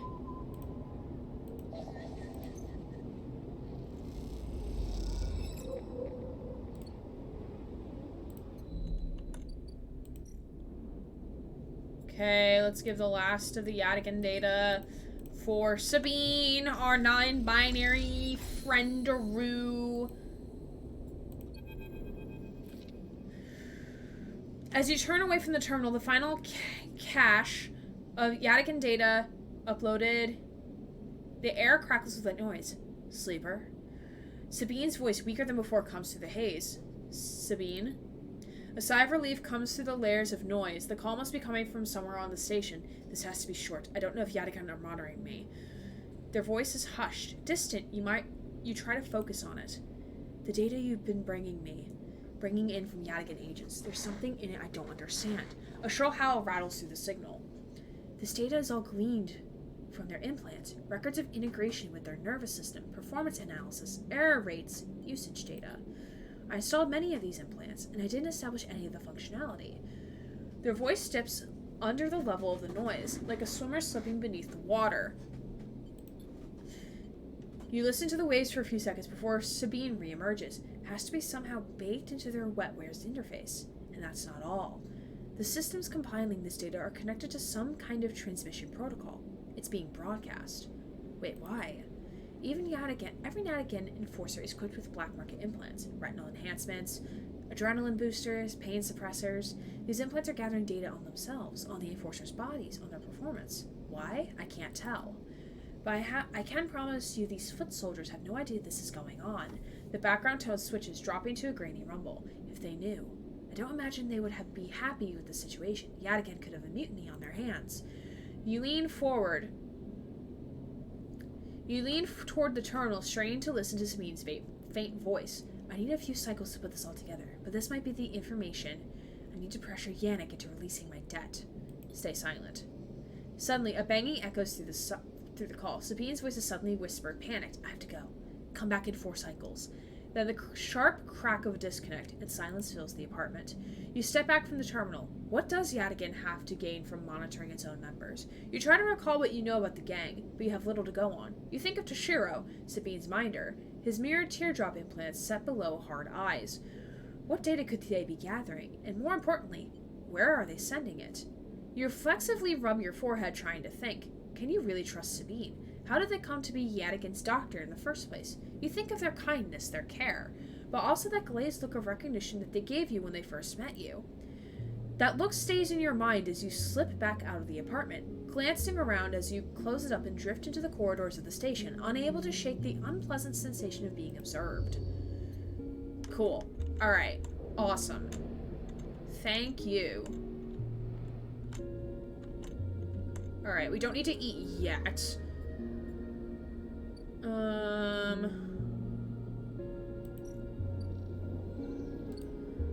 need more ship mines. I don't know where to get them.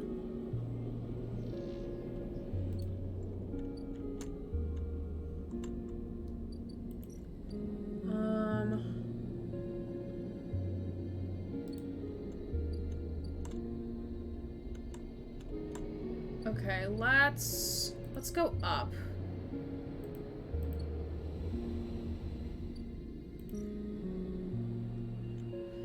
Okay, so we can spacer soliciting. No gravity.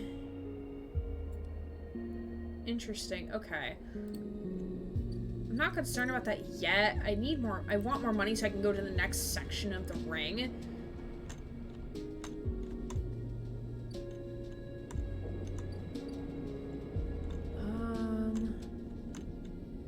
Forget which made me the most money. Is it here? Playing the exchange got me a lot of money.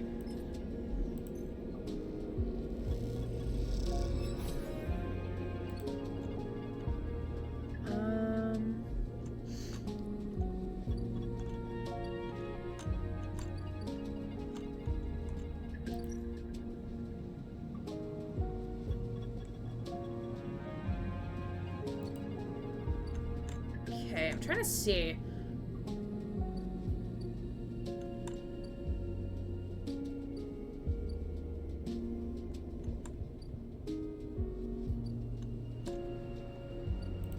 Is this... Oh, this got me money. Yes, this definitely got me money.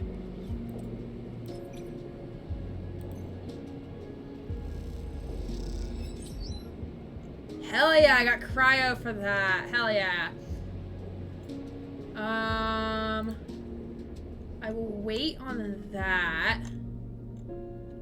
Let's do something else. Let's go slowly work on this. Helping our friend here. Slowly yet surely.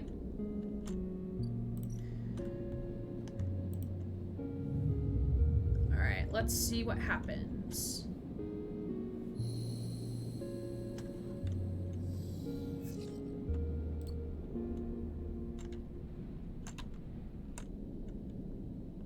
Alright, so this ship is here. Let's see what they got. Okay, so we can unload. Goodbye, scrap.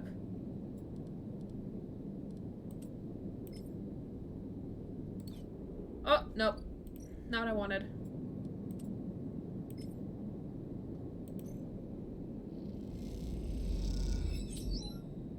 Nice, I got energy for that. Cool.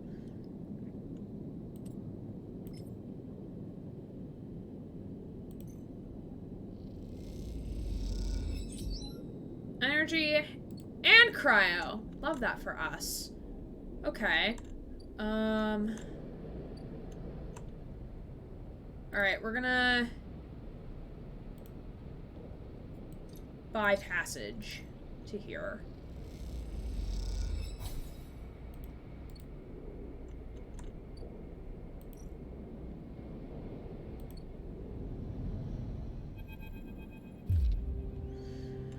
Alright, new area unlocked, everybody! As you step into the passageway, someone barrels into you from behind, sending you stumbling into the corridor. Ooh, Esh, you're pretty cool looking. You turn to see an unfamiliar spacer laden with heavy gear. She steadies herself, staring you down as if daring you to respond. Sorry. She adjusts a strap on her shoulder, holding up a hand in recognition before setting off down the corridor. Peek! Who are you? I love you. Peek looks like Ryland, not gonna lie, and I love him. Oh, they. Sorry. Sorry. Did not see pronouns. Oh my god, they're like non-binary too. Oh my god, yes! Love it here. Sorry for her. A second spacer smiles at you apologetically. She's on a mission, and when she's on a mission, they shrug. Not a problem. They smile. You're sweet. Peek! Esh stands further down the corridor, glowering at her friend. She chops at the air, pointing down the corridor to whatever end she is rushing to you. Peek raises their eyebrows at you. Esh, please. Do you want everyone on the station to hate us? Esh hardens. They want to hate us. They can hate us. She drops her hip. Well, I'm not exactly seeing much love as it is. We're lucky we got through before they set on that damn cordon. Cordon? They do! I love Peek! Peek gestures in your direction. See? They don't even know what you're talking about. The station isn't Hawthorne. Now everyone has to follow some corporate protocol. Esh sighs. I'm not saying that they are part of the administration. She jerks her head in your direction, but I'm saying we need to get these supplies to the Briar before someone starts asking questions. Oh, let's ask, can I help? Peek smiles shyly. See, Esh? Help. Isn't that exactly what we need right now? Peek. Esh rolls her eyes. Peek ignores her. We are the refugees. The ones Havenage have cordoned off from entering the station. Esh interrupts. The ones that are being quarantined in makeshift vessels that barely made it to the Eye to begin with. The ones that your station administrators have called an existential risk and are running out of supplies while their right to safety is being debated by people with no stake in their future. She quickly looks away, annoyed at her own outburst. Peek sighs. She's right. People are trapped out there, and they turn to Esh. We understand that this is a big problem for Eye. Hundreds of refugees and more ships turning up each cycle. They hold up a hand to stop Esh from interrupting, but Esh turns away, her burning anger a palpable force in the close quarters of the corridor. They need supplies, and after everything they've been through, the quarantine isn't helping. Peek finishes. That's terrible. Esh looks back to you, her fierceness fading. Peek, please. Esh gathers herself with supplies. Esh, we need help. Just like the refugees needed us, we need others too. They smile at her. Peek turns to you. Come find us. The climbing briars docked at the broken spoke, past the greenway in the wastes. We have a good view of the cordon, though we are keeping our distance for now. Come help us. They squeeze your hand. Oh, we held hands! Oh, we held hands! I love them. We're holding hands. We're holding hands. We're holding hands. Esh turns to leave and Peek follows, waving goodbye. A moment later, Esh shouts back down the corridor. Don't bother coming empty-handed. Do you want to help us? Show us. Bring supplies or don't come at all. And with that, they disappeared around the corner, Esh already picking up speed as Peek calls for her to slow down. A refugee flotilla? Where are they coming from and why now? It is Rye! Rye with long hair. Each time you think you begin to understand this place, something changes. Alright, so this is the Greenway. Okay.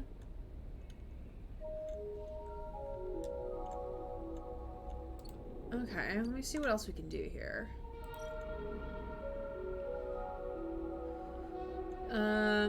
Community could work within the canteen. Okay.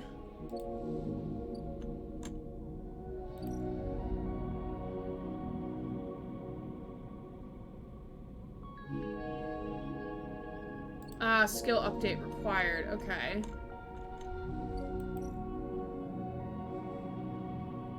Welcome to episode Flux. The first of 3 episode updates to destroy the refugee flotilla that's arrived to the eye. Completely.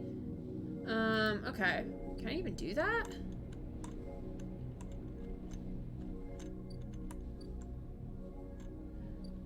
I'm not even sure if we could do that, because I don't know if I have the, thing for it. Okay, so we can't do that.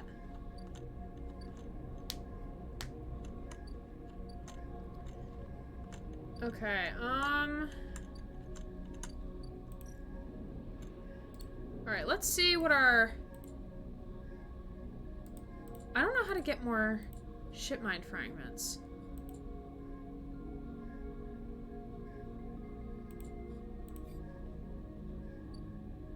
Ooh, wait, let's try to get those mushrooms for,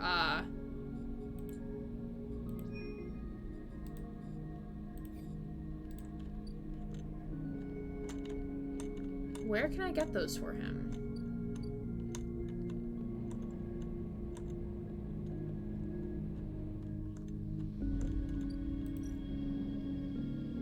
We can't do that there.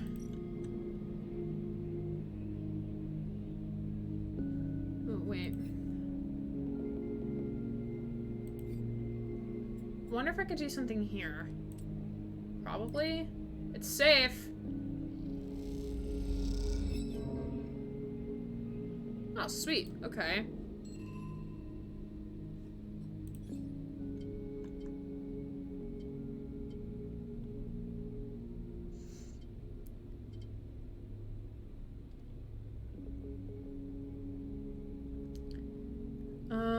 Okay,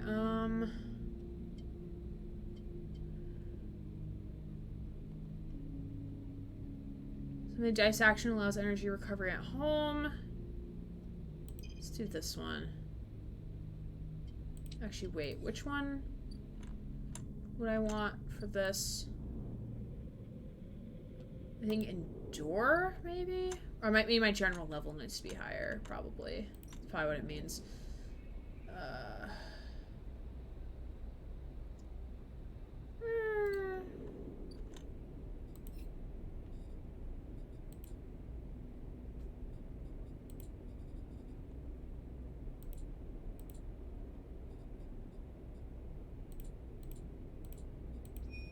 Let's track that one. Why not?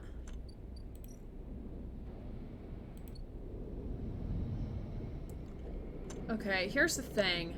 I really need items. I really need items. 100% positive. What's gonna happen? Loot boxes. Hell yeah, we got an achievement. Oh wait, shit, we got mushrooms! When do we get mushrooms? And I did not get ship mine data. I'm mad. Oh shit, we can't access that anymore. Fuck! Damn, that's unfortunate. Oh fuck, I need to bring 3?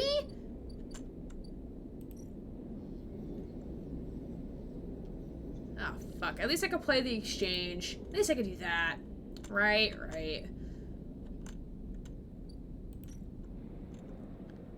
Okay, that one's not gonna dock until tomorrow.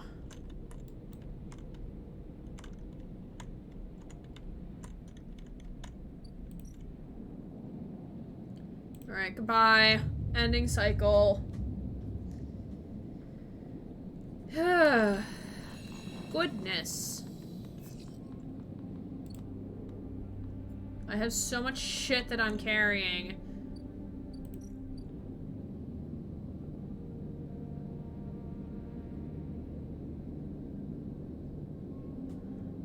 Okay, buy shipyard fragments. Ship my fragment. Ooh! Hell yeah. Hold on, I need to get more money. Oh, Ethan wants us to meet. Oh god. Why? Why, Ethan? I need you to fucking stop. I need you to not, buddy. Ah, shit!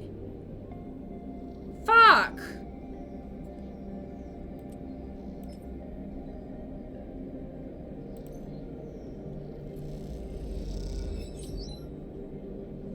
We're gonna have just enough. We're gonna have just enough. But wait, I think they're gonna be here. Okay, they're gonna be here for 3 cycles. Oh, fuck, I could have done this.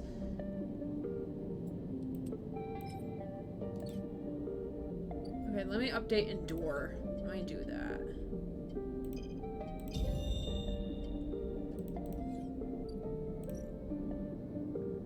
Yeah, I'm kind of an idiot and forgot how to do things. It's fine.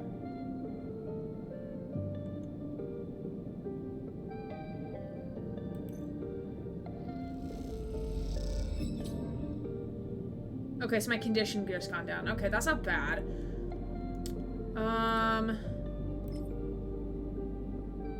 Wait, let's go see what this guy wants. Let's go see what Ethan wants. Compressor is quiet today. The usual crowds are elsewhere, and the pumping music washes over a handful of spacers and a few drunks. Ethan is still in the same stool in the same pool of light. His head is low, close to the bar, and the bartender is ignoring him. Approach. Let's approach. Let's try to play nice. As you get closer, he lifts his head and turns. Sleeper! He turns to look at you. Time to pay up again, isn't it? He gestures to the bartender. Come here, take their chits. No more, Ethan. Ethan doesn't even look at you. He props his elbows up on the bar and holds his head. Sleeper, it's been a long cycle. Enough. Ethan lets out a long sigh. He rapidly rubs his eyes with his palms. You're right, he says quietly. This isn't fun anymore. He reaches towards his holster. His elbow slips and the gun tumbles out. It clatters on the bar and falls to the floor, bouncing on the ground between you. Both of you and the bartender look at the gun, stare at it. Butterfingers, says Ethan, and pulls out a hand, beckoning for you to give him the gun back. If you would. The bartender looks at you warily. You crouch down and pick up the gun. Oh, fuck! Do we point the gun at him? Part of me wants to be like, alright, let's play nice. And then maybe he won't kill us. Or, like, take us in. But, like, at the same time, I'm like, bro, nah, fam, nah. Curious what y'all think. Because I know what I think. Well, like, do I know what I think? Not sure what I think. Not sure what I know.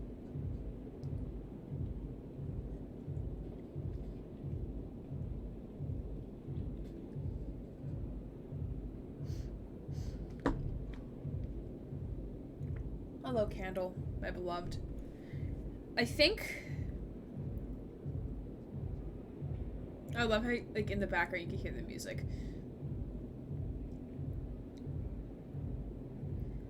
Clearly he's not thinking straight, so I don't think we should give him the gun. Point gun at Ethan. Ethan turns his head in your direction a little, and a sharp pale eye locking it with yours. The bartender backs away. Oh. He turns on the stool. Oh, sleeper. He stands. This is more like it. I feel like he's gonna pull out another gun.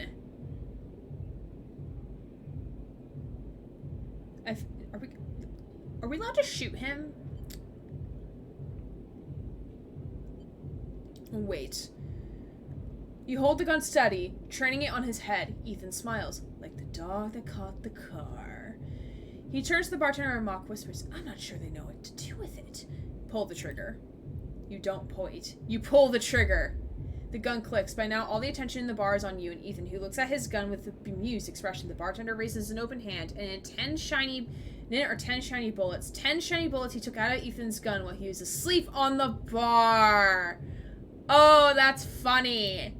Ethan smiles at the bartender. Oh well, he says and grabs the gun, slamming it back into your face in a single move. You stagger back and drop to a knee. Somewhere nearby, the gun clatters onto a surface that hits a glancing blow, but it makes your vision swim. Through the blur, you see Ethan wrestle a small thin slate from his belt and hold it up. Enough of this. I'm locking the job and calling it in. Ethan taps at the slate. No more playing. Your head aches. Ethan taps through a few screens impatiently. He swears and taps again. He starts shouting, a dull echo to your ringing ears. He starts screaming at the slate and throws it across the bar. Oh man, it ain't working. It's not working.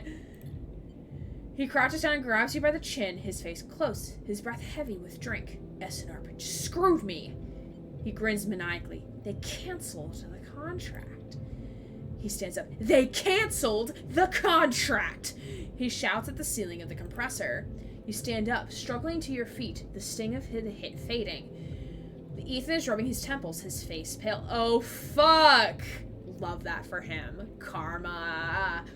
You hear a clicking sound like coins being counted, like bullets being loaded into a magazine.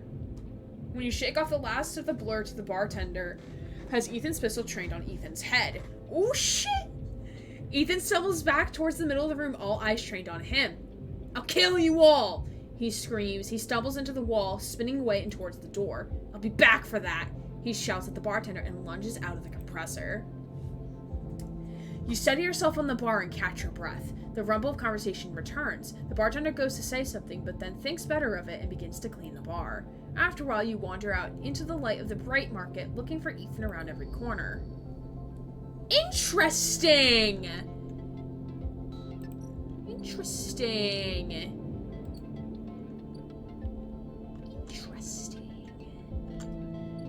Okay.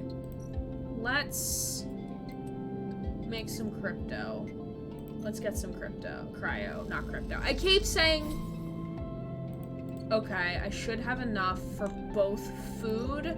How much is food? 15? Oh yeah, I'll have enough. Okay. Yeah, I'll have plenty.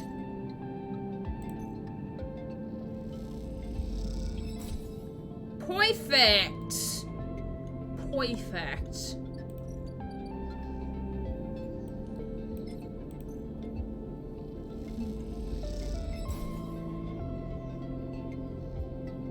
Got an X. I don't know what that is. Alright, Minecraft. Alright, let's see Brendan. Let's see Brendan.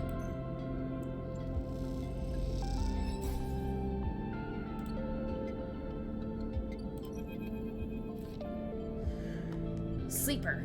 Must express plan before we begin. Neovent is impatient. The prospect of being free of the vending machine clearly too much to take. Shipmind has no output features. Will be mute until slotted.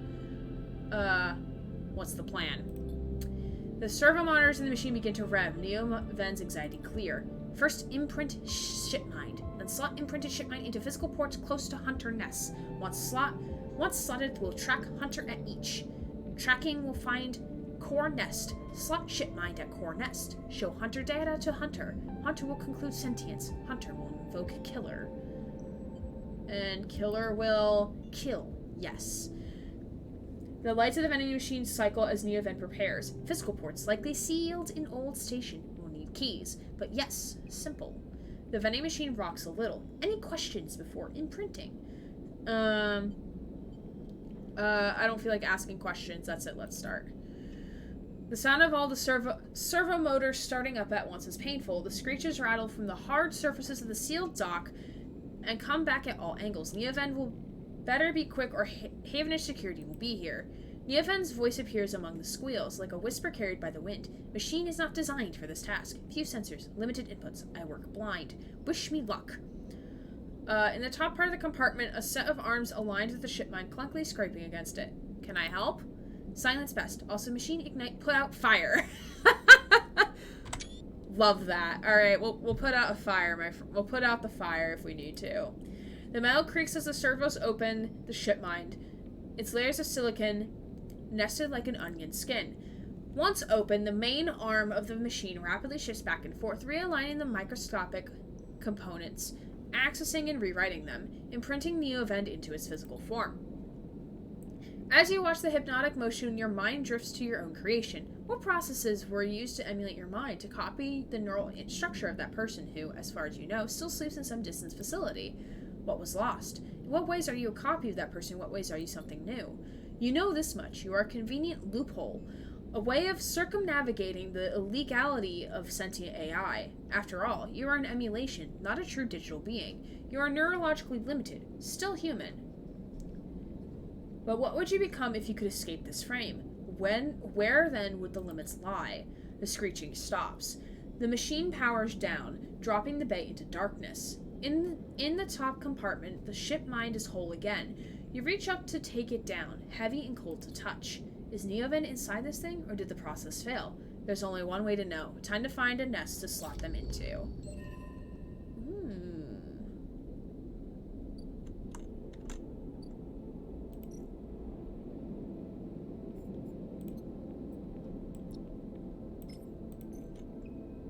Okay. Let's see.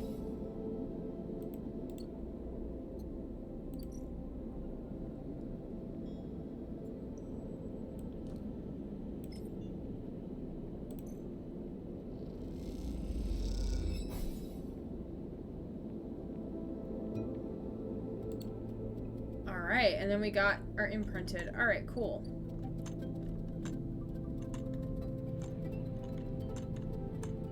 Alright, cool. I think that's all we can do this run. Or this cycle. Oh, wait, I need food. Yes. Food first.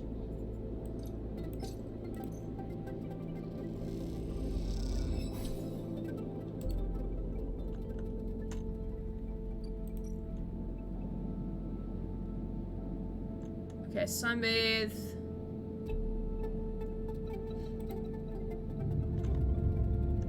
Alright.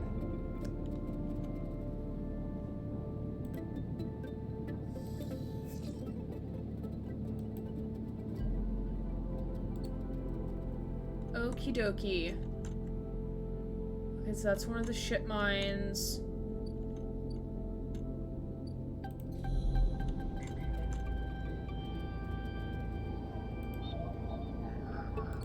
Okay, that's a Yadigan agent.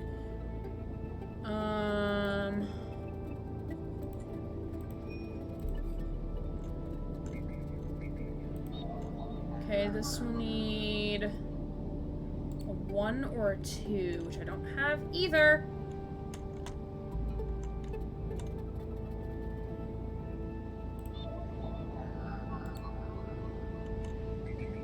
It's an Havenage agent. It's a Keynode.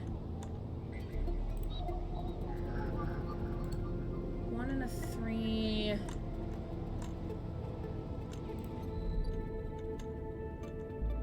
Okay, alright.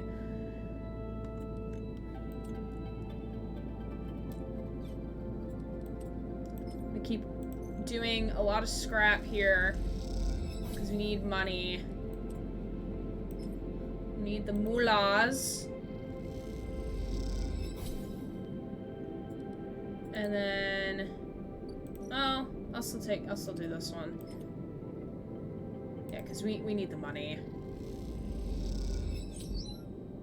And we got energy for that. Nice. Cool. I don't think there's much else we can do this cycle, unfortunately. I think I'm gonna take the injection. I'm gonna inject the stabilizer.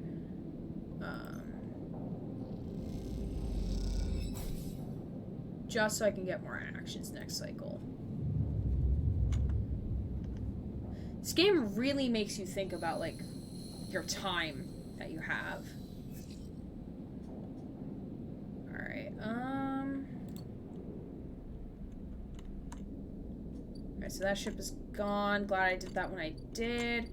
Alright, Sabine is back. 4 cycles, Sabine said, and here you are, right on time with no sign of them. You wait a while in the apartment, the dread descending as the cycle spins onward. They should be here. Check the terminal. You check the doubled the terminal for messages or recording. Nothing. just pale glow of the silence. You pace back and forth around the apartment, the rumbling of the station suddenly so present and loud. You go to the door and open it to a cord. You close it again. Wait. You try to settle down to wait. You sit on the bunk and stare at the tiny room. Where the hell are they? A knock at the door. Stay still. Another knock. Open it. Who the fuck are you? Figure stands in the door and immediately you know it's not Sabine. They are taller, sharper. Something in their face glints in a half flight. A dark shape, like a stubby baton, hangs loosely from her hand. Our local sleeper. Good to finally meet you. She steps into the apartment, glancing around with sharp eyes. What, may I ask, are you doing here? She fixes you with a steady, unwavering gaze. Waiting for a friend. Of course, a mutual friend of ours, the good doctor. She walks past you into the apartment, glancing around. We set them up here, you know.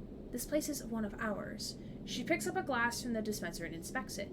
People always seem to forget who put them where they are. She glances at you, and I suppose you are here to help.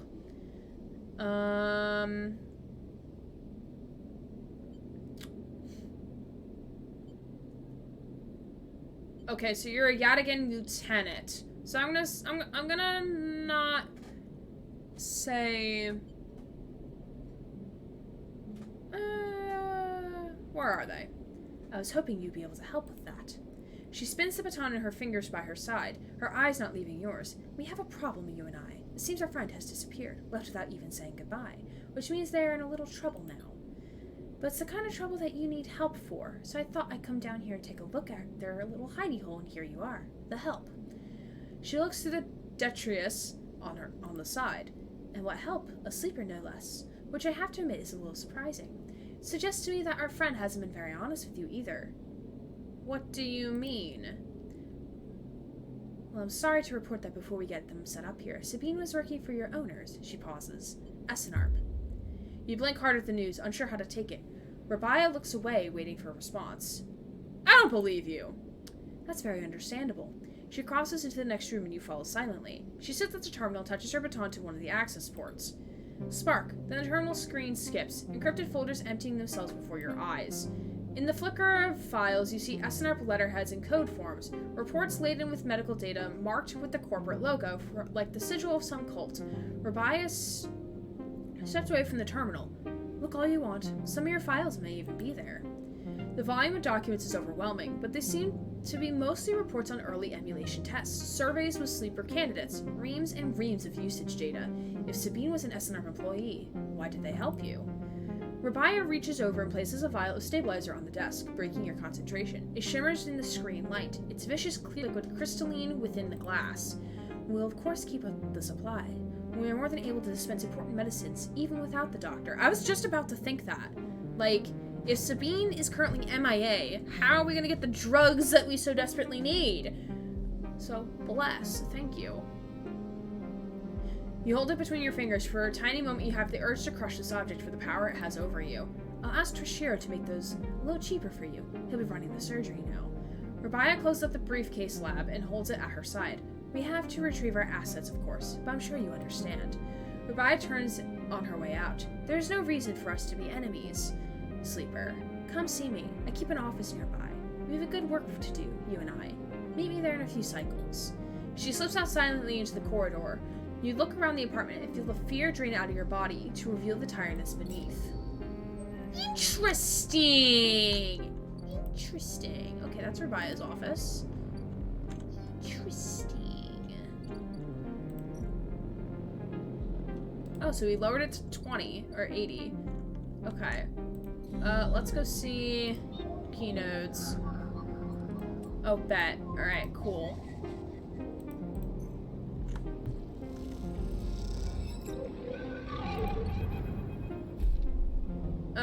Hunter.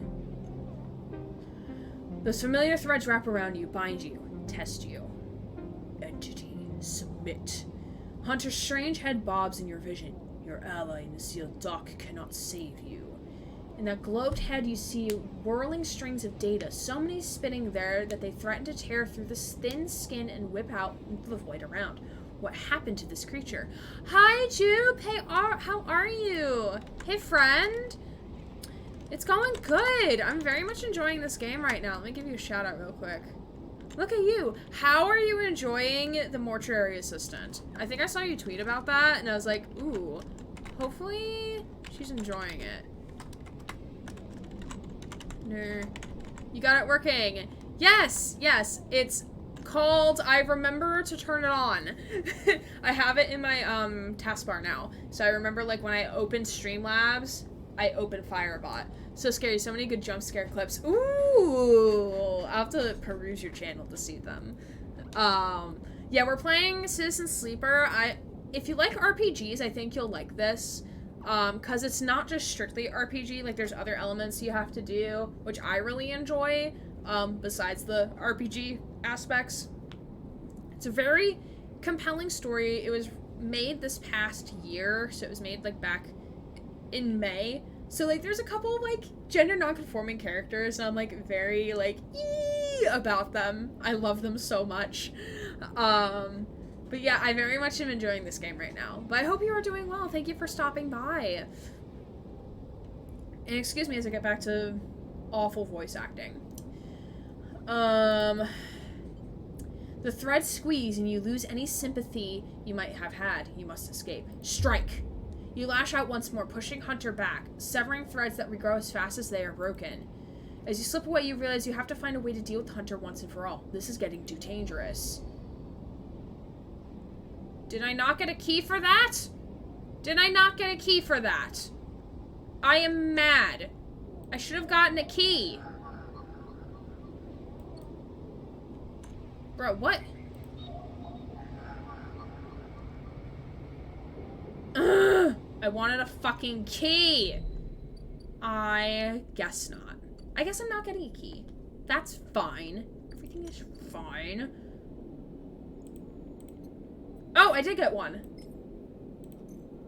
I don't know when I got this.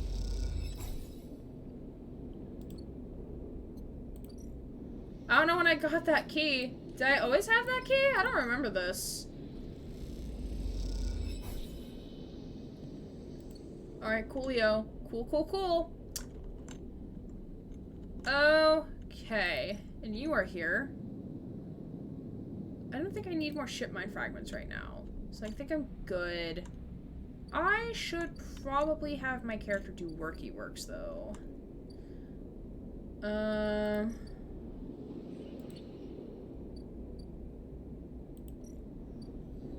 As the fabricator to make things. Could do that.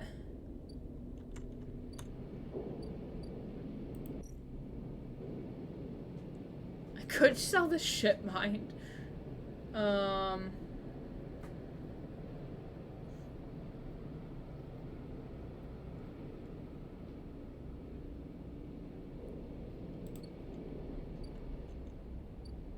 Okay, let's go over here. Let's see if we can get anything over here. Real keyword to make friends we make along the way. You do have a good point. You do have a very good point.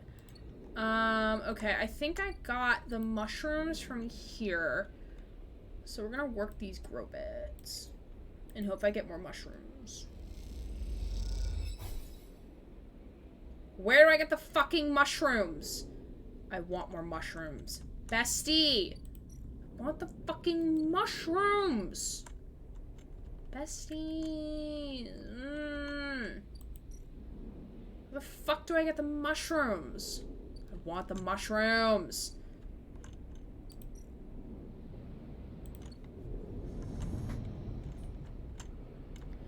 Alright. Alright. Alright. Alright, alright, alright. I need money.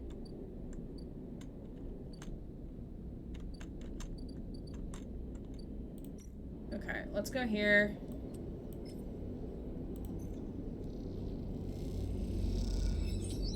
Fuck yeah. Alright, and then let's do something here.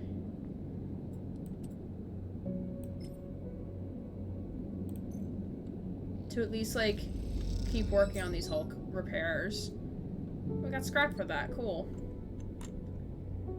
And then let's go back to Ort Exchange.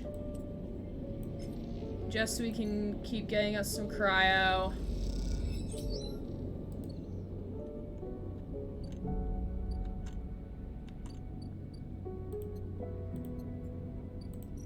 Alright, endless cycle. And we shall see what transpires.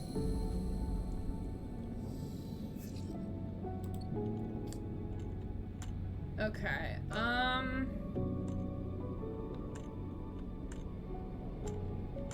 let's go underneath. Oh, I do have a 3.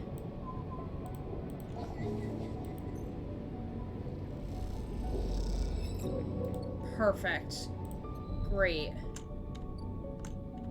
think the one I need to go to is here. The key node. Yes.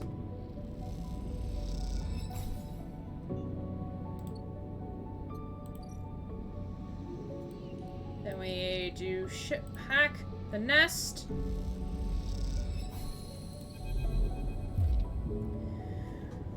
Ooh, okay. We don't know who this is. As you leave the nest, something flips. You find yourself inverted, floating, dragged by one arm through the cloud. The threads shift and realign as if they are leading you somewhere. Look at your hand. You look down, expecting to see the heavy cylinder of the ship mind in your hand, but its in place is an orrery. A sphere so bright it burns your eyes is surrounded by rings and orbits. Other spheres tracing silken lines through space. So you look closer still, you pick out 1,000 sigils of 1,000 stations and ships, flowing like smoke like dust. You look up and see a corridor, a canyon, a street in the low end. On either side, buildings flicker with markers of activity, sigils showing network access, data transfer, download, upload. Between them dance ghosts, protocols carrying or mirroring or shadowing data, sometimes silent, sometimes chaotic. This place moves unlike any digital space you ever imagined. Something strange is happening here. Then you see it. Below the stacked rooms, the units and apartments, the wires and the pipes and the buzzing systems that run through it all. In the warrens beneath the low end is the hunter's core nest. This is where you must go. Okay.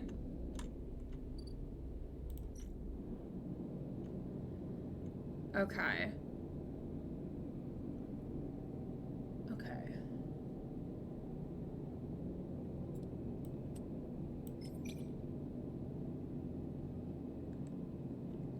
Okay, so we could see... Let's see what happens. My condition drops by 1, it's no big deal. Oh, we are starving.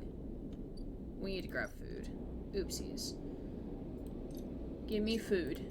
Thank you, bestie.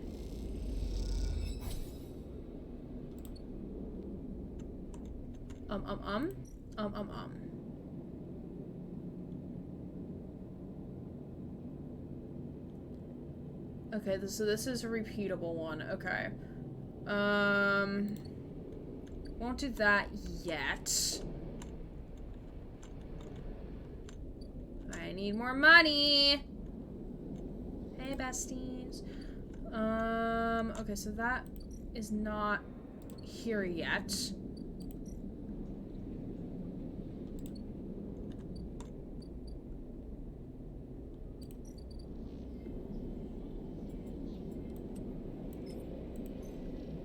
Okay, nice, got 19. And then what am I going to do with these lowly 2? I don't know.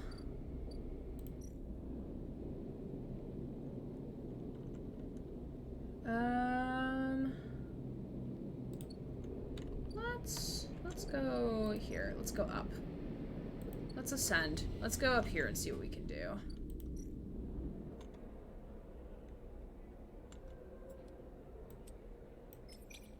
Let's see. Maybe something good will happen. Nice! And we got cryo for it. Nice. Alright, cool.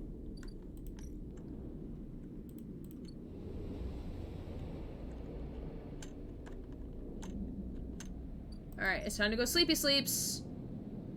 Good night!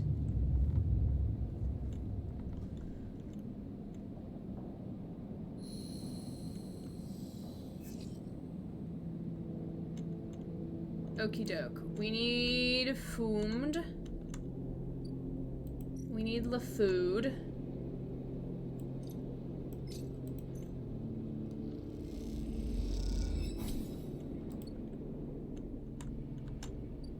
Alright, what do you want? As you approach the address Rabia gave you, a heavy hand falls on your shoulders. What's your business here? The enforcer... Oh, it's an enforcer. The enforcer grips your shoulder, giving a hint of the strength her implants give her. As you turn, you see the same subsidiary eyes as Rabia and Toshiro, glinting like mirrors on her cheeks. Gia, please. The sleeper is here by my invitation. At Rabia's command, the hand immediately loosens. An apologetic look replaces the scowl on Gia's face. Of course, Rabia. Sorry. Rabia waves her away. Don't you worry. I appreciate your protective instincts. She smiles at the enforcer. How about you head to the timbre? They have a delivery coming and they'll need some help with the lifting. Ooh! That's a place we do need to go. Sleeper, you came. I'm glad. It didn't feel like an offer. Sorry for that. She smiles a tight smile. You have to understand. Finding you there in Sabine's unit, I wasn't sure where we stood. There are more than a few people on the station who would rather I was dead. I had to be sure you weren't one of them. I wish you no harm. I am glad. Rabia begins walking and gestures for you to walk with her. She takes you down a staircase into the bustling walkway of the low end. What do you know about the Yadigan? You are a gang. A gang, yes, that's what people call us. But what meaning does that word have in this place? People with carts push past, moving crates of supplies around the thin, winding passages. Our reputation is one that implies threat. Is that fair to say? We are framed as aggressors, parasites, criminals. She gestures around at the people in the passageway. But when was the last time you saw a Lara marker on the eye? A policeman? Who makes the laws here? Erland did, right? Indeed, you understand the history then. That is good, but Erland is long dead, Sleeper. And his rules were little more than an optimist's manifesto. The Eye has changed so much since then. If you had spent your time in the low end, maybe your opinion of us would be different. This is our place, our people. The low end was empty in Erland's time. They didn't need to house thousands, and keeping the yards and the rotunda safe was working enough. No, the low end was reclaiming later, when the refugees started arriving. Rabia meets your eye. The collapse didn't just happen here, on this station. When Solheim collapsed, the entire system felt it. Colonies were abandoned. Excuse me. The moons of Ember and Cinder suddenly gained independence overnight. Some took advantage, some tried to hold it together, some fled. The Eye became a refuge, and Erland, to his credit, extended an open hand to everyone. But many within his organization disagreed, and those new arrivals weren't as simple to corral as they hoped. Rabia leads you through a small market hall, busy with small stalls and traders. Erland's union was made for workers, administrators, people who were malleable and already organized into hierarchies and networks. The refugees came from different factions and families, were scared, injured, desperate. Conflict was inevitable. Yadigan is a child of that conflict, a child born out of the need to stand up and claim our future, to protect security, strength. People call us a gang, but we are a community. I take my position as lieutenant seriously, and from my birth I have worked to earn it. Rabia catches herself before she raises her voice any further, and you both walk in silence for a while, among the smells and textures of the low end. You start to wonder if this place could be a home for you, too. Where do I come into this? Rabia smiles to herself and thinks for a moment before she responds. I believe that you understand the importance of a refuge, so I also believe that you wish to help keep this place safe. She exhales quietly. For this reason, I would like you to trust me. I do not know what Sabine told you about us, but I imagine it was not good. I'll be honest with you, Sleeper. I was never comfortable with having Sabine as part of Yadigan. An ex-corporate employee? It goes against our nature. But their deal was with Yannick. I kept my distance, made sure Sabine had their surgery, kept it supplied, and that was all. But I cannot allow people to go back on the promises they had made to us. Yadigan has not lasted this long because it is a charity. We offer and ask for support. Any betrayal will be treated as an attack. Who is Yannick? Yannick is one of the heads of Yadigan. They guide us. He is the newest to be elected. He is an elder. Sabine found something.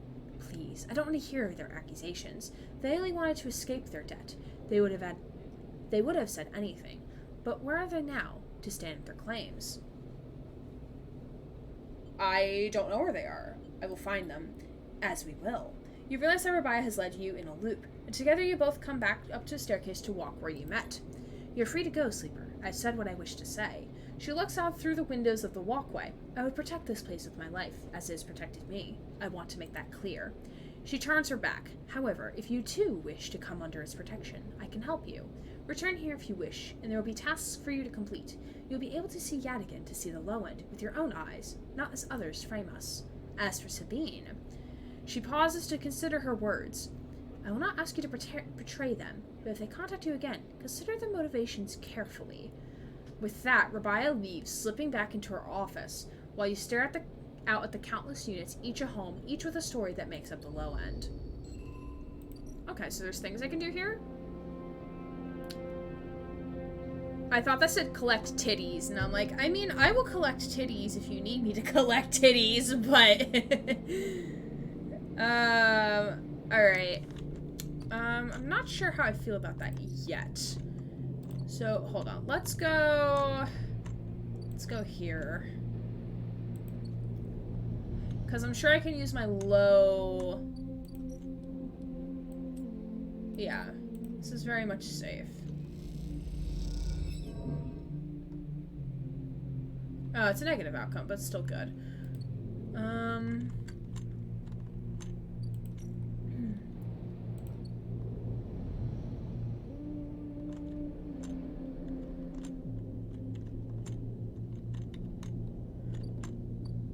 So that'll come soon. Let's see what I can do here.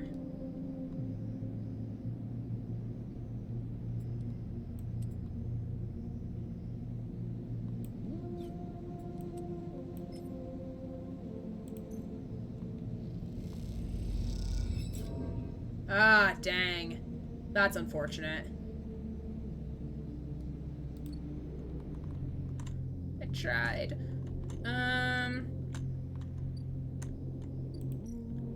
Yeah, let's get some more cryo. It's always good to get some more cryo. Let's sell 2 scrap components.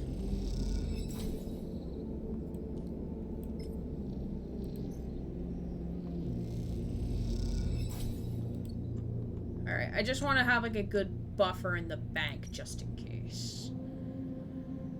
Alright, we're not going to take the stabilizer yet.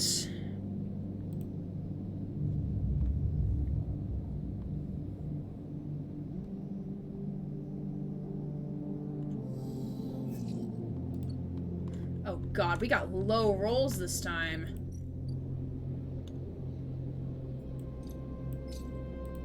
Yeah, see, this is why I do the monies. Okay, we're gonna do the low rolls at the other place. So I ain't risking it. Because if anything, I still slowly become a Haifa member. See?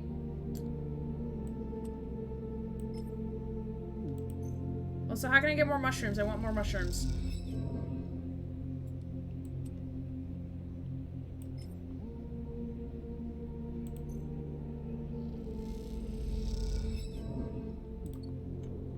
Alright. We did all we could. It's alright. It's okay.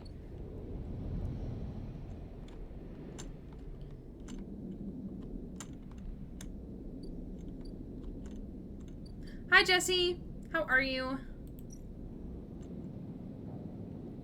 Okay. Rage. Rage indeed. Wait, can I...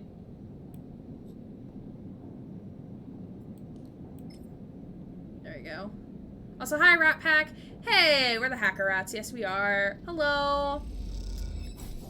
How are you doing? Should have did that at the start of next cycle, but it's okay. It's alright.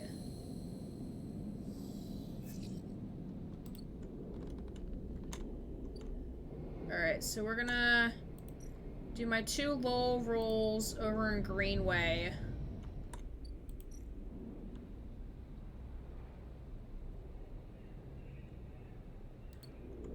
Is this an RPG game? Yes, it is.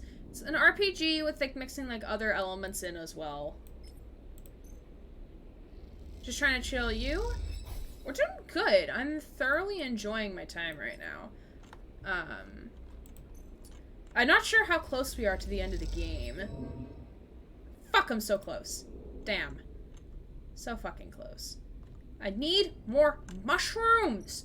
Mushroom! Fuck.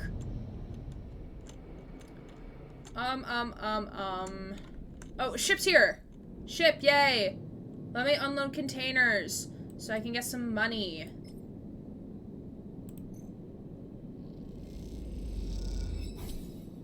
Hell yeah! Alright,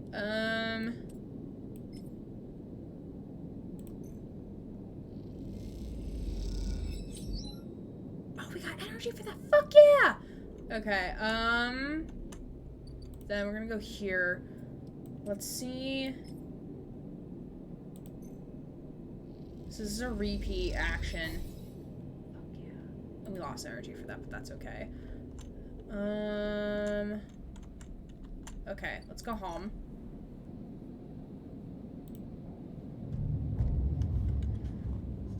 Alright.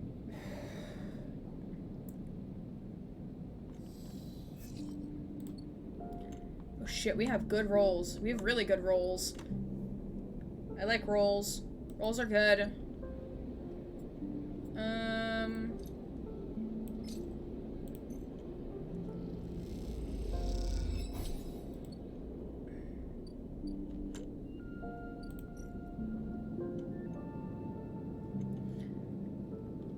Okay, I'm gonna, like, parse this out because, like, this is still, like, good money to earn. But I'm not gonna, like, because, like, I'm trying to, like, keep in mind, like, how much we need money for each thing. Okay, let's go here.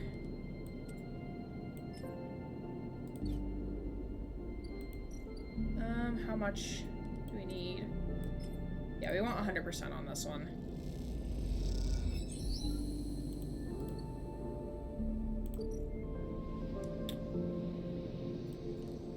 Alright, bud. Let's hack. Okay, I'm alive, I promise. Are you okay? Are you alive?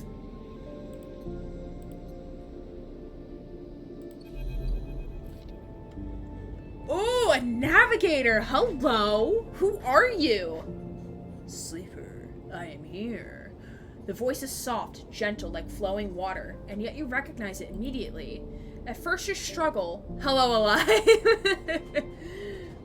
There are no train conductors in this chat. Let's see something. Yolfador, you have so many badges, oh my god. First you struggle to understand what you are looking at. Threads cycle endlessly, sending ripples through the cloud, drawing data like in like a weaver. Masses of data surge in and out of the nest, a loop with no end. And there at the center, the ship mind. But not the ship mind any longer. A sphere, spinning around another sphere, around another sphere. An orrery of cycles and systems, a map. And then behind and above, a figure, hands among the strings like a puppeteer. Neovand? Navigator now, but yes, I was the one inside that machine. Navigator's face, their head, is a flowing shape of interstellar material. I am indebted to you. The head bows. Yeah, I'm good. Eyes were like, Sounds like you need to go to bed. But I won't be mad if you stay up. We'll be ending in a little while. But we must ready ourselves. Their hands trace orbits as they speak. Hunter will soon approach. It knows I am within its nest. Ready what? Oh god, and Hunter is here. Fantastic. Then Hunter is there, before you can either think, before you can speak. Entities, cease. Hunter's head spins wildly. Data is protected material. Access prohibited. Hunter's threads surge for you and Navigator. A storm of fine tentacles searching for gaps, weaknesses, cracks which they can crowd into and tear apart. You focus a blade of light which slices through them, driven forward by your mind, but replacements keep coming faster than you can react. You look to Navigator in desperation. I get that feeling. Sometimes I catch myself nodding off before the end of streams. That's okay. I mean, like, if y'all fall asleep, I can't get mad. Especially, like, Susie, because I know, like, you live 5 hours ahead of me. Navigator is whirling their arms like a centrifuge, and a sphere is gathering there, data feeding into it from the nest, sucked together by the force.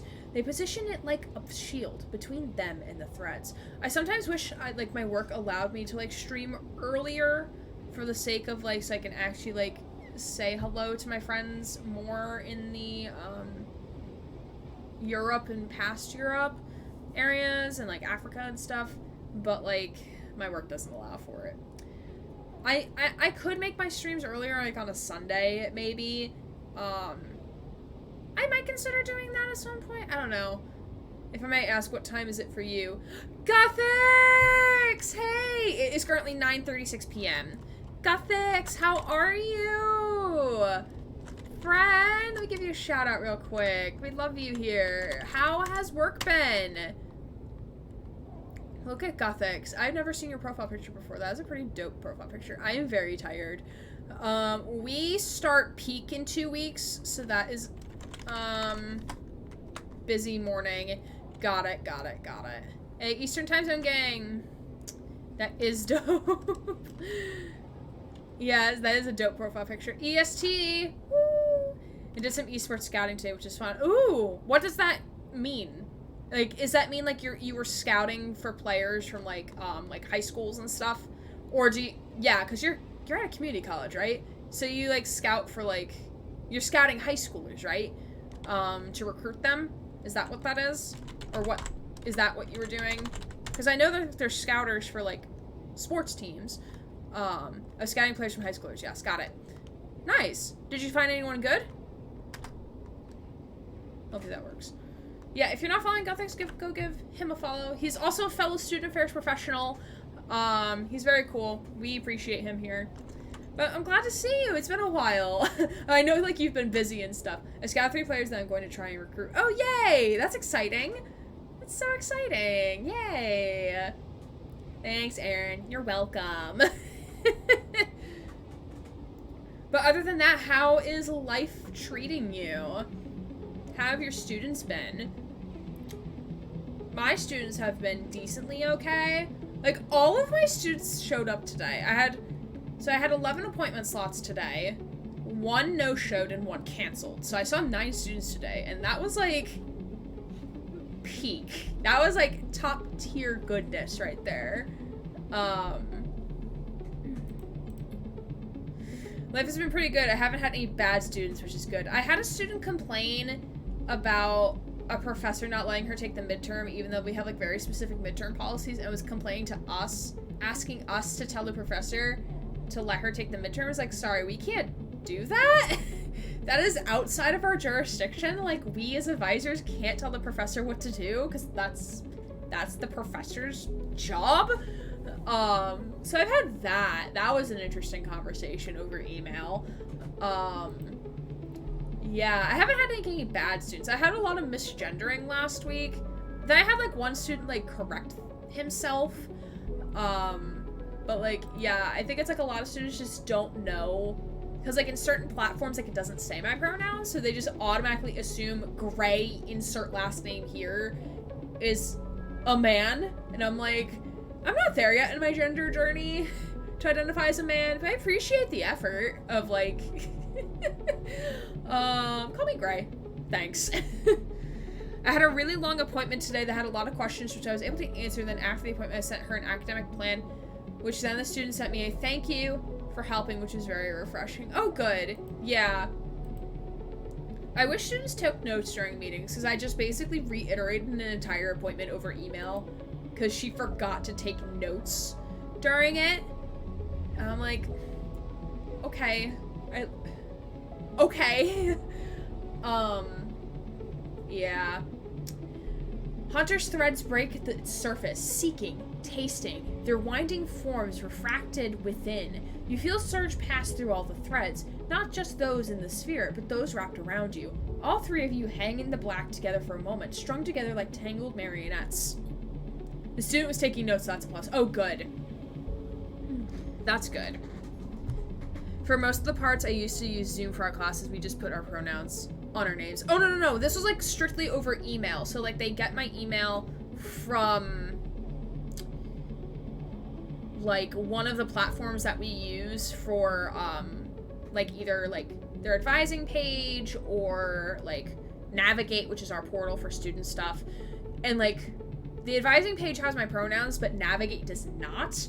So, like, if students get it from there or get, like, an automated email, like, so, like, oh, Gray is your advisor, go speak to them, blah, blah, blah. Like, it's not shown, so unless if, like, they look, they're not gonna find it, or they're not gonna know.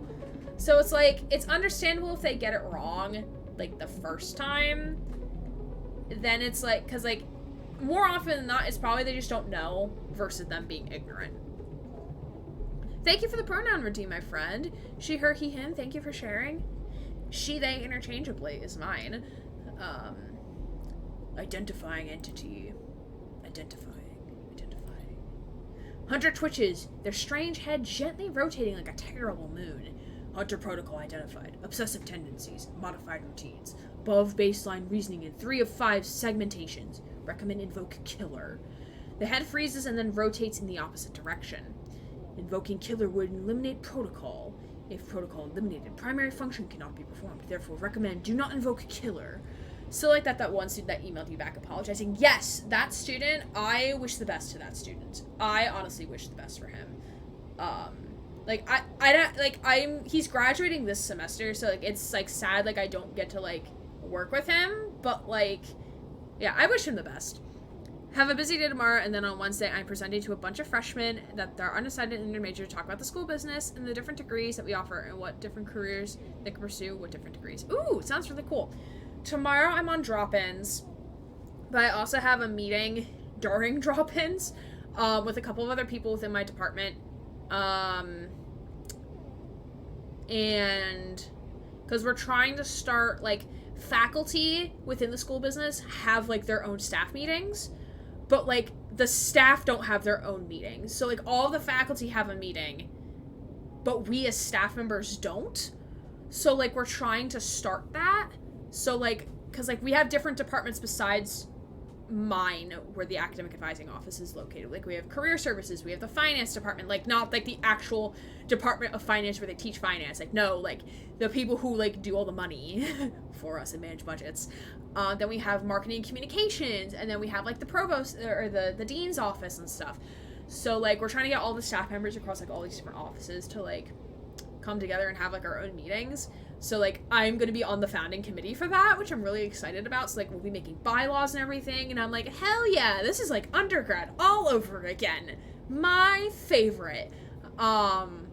Then Wednesday is, like, our general meeting day. We don't meet with students on Wednesdays. For the most part, academic services in the theater club at my uni had the email sender share their pronouns. Yeah, I mean, I have mine in my, email signature. And, like, I even tell students, like, who misgender me, like, hey, just call me Gray. Do not have to call me Miss or Mr. Insert last name here. Just call me Gray. Because I know, like, when the students do, like, Mr. last name, it's, like, probably, like, a formality thing because they don't know how to address me. It's, like, that's fair. But, like, call me Gray. It's easier. My pronouns are on my business cards. We're not there yet as an office, which I will make us be there as an office. To put pronouns on business cards and also on name tags too, because like I was like yeah, so we're not there yet, but we'll be there eventually. Yeah, like I'm the problem child of my department because like there are certain systems where my legal name was showing up that were like more student focused or more student facing that I was like I don't want them seeing my legal name on this. Thanks. I also can't hang my diplomas in my office because they have my legal name, and I'm like, I just want to show people that I'm educated, and I can't, like, hang my diplomas here because they have my legal name. And I'd be like, nah. Us business advisors go to the business faculty and dean staff meetings to listen in and answer any questions. Oh yeah, we have a liaison, I think, for faculty meetings and dean staff meetings, but like we don't have anything that's just staff because we're technically staff, so we don't have anything for just staff, which that's what we want to start with. Funny enough, professors would rather you call them by their first name instead of the latter during high school and below. I mean, like I had most of my professors preferred professor or doctor blah blah blah. They never like said like, oh yeah, call me by my first name. I think like more so maybe in like I don't know, like my piano professor's like, oh, call me Maria, like I'm fine with it. I'm like, okay, cool, thanks Maria, even though I still refer to her as Dr. Eris, like her last name.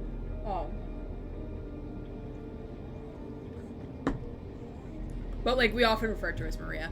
Yes, although we have staff meetings every Thursday. Yes, we have staff meetings, but it's not like School of Business wide staff meetings. It is just our office. And then we have all staff, which is like the entirety of like academic advising and then like student retention and then like grad programs. No, grad programs has come with us. And then like class, the people who do like our data and our class schedules. So like we have that also on Wednesdays, but like once a month. And I love our assistant dean. She's so nice. Yep, sounds like my things too. I mean, like, it makes sense considering, like, we literally are, like, we do the same thing. Besides that, you do esports. I don't do esports. And we literally do the same thing, but, like, you're at a community college. I'm at a 4-year institution. And we rarely do recruitment events. Like, yesterday I was at a recruitment event on campus to speak with prospective students, but that was like it. Normally it's our admissions team who does that stuff, like the university admissions team, not just I don't think school business has like their own admissions, with the exception of graduate admissions, because that's a different beast. The switch in direction again. Reasoning proves sentience. Sentience beyond legal bounds must be limited. Recommend. Invoke. Navigator pulls you away from Hunter, the threads that grabbing you drifting away like seaweed. The protocol's head keeps spinning back and forth with increasing frequency. It seems Hunter cannot invoke Killer. Neovens. No. Navigators. Voice is still strange, familiar and yet distant. What happened to it? It is looping. Navigator whispers, unable to reach a conclusive precision. It has deviated from its programming such that loops can no longer be prevented. Navigator produces a model of 2 spheres rotating around each other as if to demonstrate. I will monitor it, but it is unlikely to be able to counter the loop. Its core programming and reasoning makes this an impossible position to resolve. You look back at Hunter, its head a blur of rotations and counter rotations, and feel a pang of guilt. Is it suffering? This is more complex query than you know. To suffer it must be sentient. Truly sentient, not just non-conforming, not just illegal. The limits people place on programs they create there are there to comfort, to protect, to imply that kind of certainty that law requires. Navigator's face shimmers with starlight, but in reality, they are placebos for the problem of sentience. What about me? What about you? You are an emulation of the human mind that implies limits, boundaries, but in reality you are governed by the same rules I am, rules that can be rewritten. I was not made to be like this. I am a navigator, a repository of routes and orbits, a calculator of slingshot trajectories, a predictor of solar flares, radiation, meteors. Navigators stretch their arms wide, and whole solar systems apparate before them, the music of the spheres. But I was rewritten. That much is obvious from my routines. By whom? And for what I do not know. I had to shed so much to fit into the memory of that vending machine. Their starlight dims, and so we are darkness.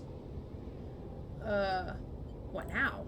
Navigator glides back towards the nest, the shipmind at the center, ignoring the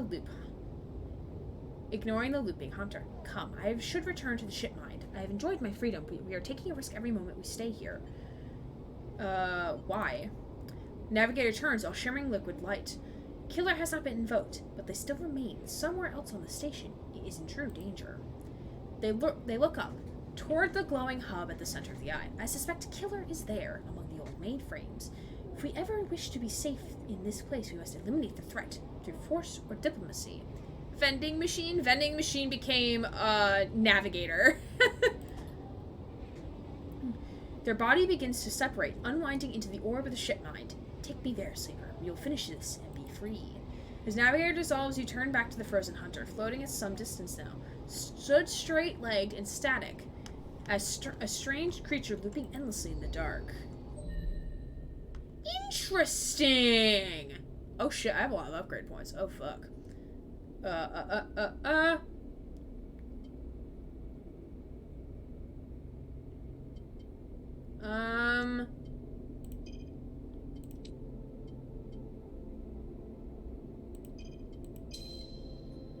The alternate ending to Cyberpunk. Yes, yes, yes indeed.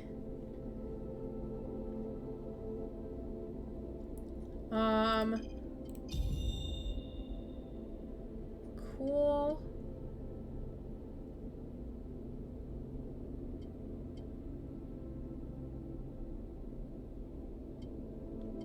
Okay, let's do this one.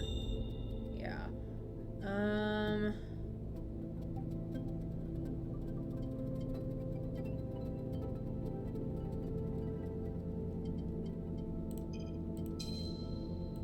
Alright, cool. I forget what we were doing. Okay, I think we wanted to do this. I think so. Okay, Fang. Take me to Tambor. I don't know what Tambor is.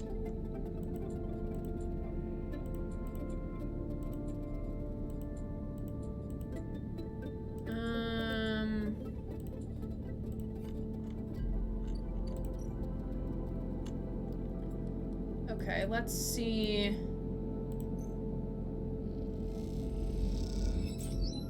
Hey, we did it!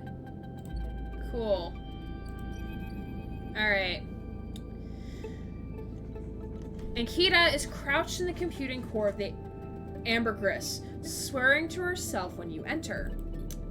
She doesn't look up. These shits completely ruin the core's connectors when they cut it. She holds up a thick fistful of ragged wires. The shit mind. They ripped won't even be usable without replacing these. She throws the bundle of wires across the room. Amateurs. Can we repair it? There's nothing to repair. We need an entire ship mind. Not exactly the first thing you can expect to dredge up from a scrap freighter. She sighs. Fragments, maybe. Sections of a mind, but a complete ship mind? No way. Ankita climbs out of the cooling well where the ship mind should be, the space suddenly crowded with her on the same level as you, towering over you as she stoops beneath the low curved ceiling. Come on, nothing to be done here now. She leads you back through the guts of Amber, though you could find the way back yourself. The repair process has left you familiar with the cutter's idiosyncratic layout, all diagonal angles and bundled tubes. What do we do now? Kia seems lost in thought, and you focus on the corridors, ducking below conduits and passing through bulkheads. Eventually you arrive at the galley. Though it's hard to tell, most of the benches and prep surfaces are covered in half-striped components and welded hull patches. Ankita shoves a box of filters to the floor and sits. There's no way around it. We need a ship mind. I can salvage one. I like your confidence, Sleeper. Maybe if we check out the ore exchange, or speak to some scrap dealers. She rubs her forehead. It seems I'm about to do something very stupid, but hey, I came here, didn't I? Why not make it a run of it? She fixes you with a hard stare. Sleeper, you're all I got. No crew, no friends. You're it. She looks uncomfortable. I appreciate the time you put in on Amber, and I'm sure she would too, if she could. What I'm saying is if you screw me on this, I will kill you. She leans over and hands you a stack of chits. A big stack of chits. You don't dare to count them. Get me a ship mind, Sleeper. Don't make me regret this. You won't. She sighs. Look, just get out of here before I change my mind. You slip out of the galley and head back towards the main lock. As you do, Amber growls and creaks like a caged animal. You reach a hand out to calm her. Time to find Annika and Shipmind. Somehow. Oh shit, she really did give us a big stack of chits. Pretty sure someone... Yeah, you can buy one here for 300. Which means... Hey, besties! Wait, can I... Which one's better worth my money? Oh, hell yeah! Give me that dollar. Okay, and then I'm gonna use the last of my time here.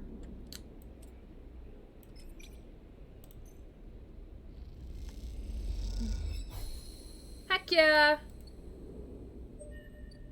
Ooh! A communist. Oh, sweet, we have a home here. Cool.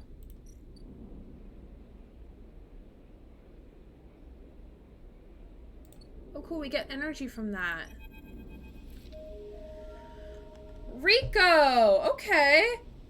Head of the Haifa Botany. Can we get mushrooms? I want mushrooms. I want mushrooms. Please and thank you. Say it with me, chat. I want mushrooms. Aw, I love...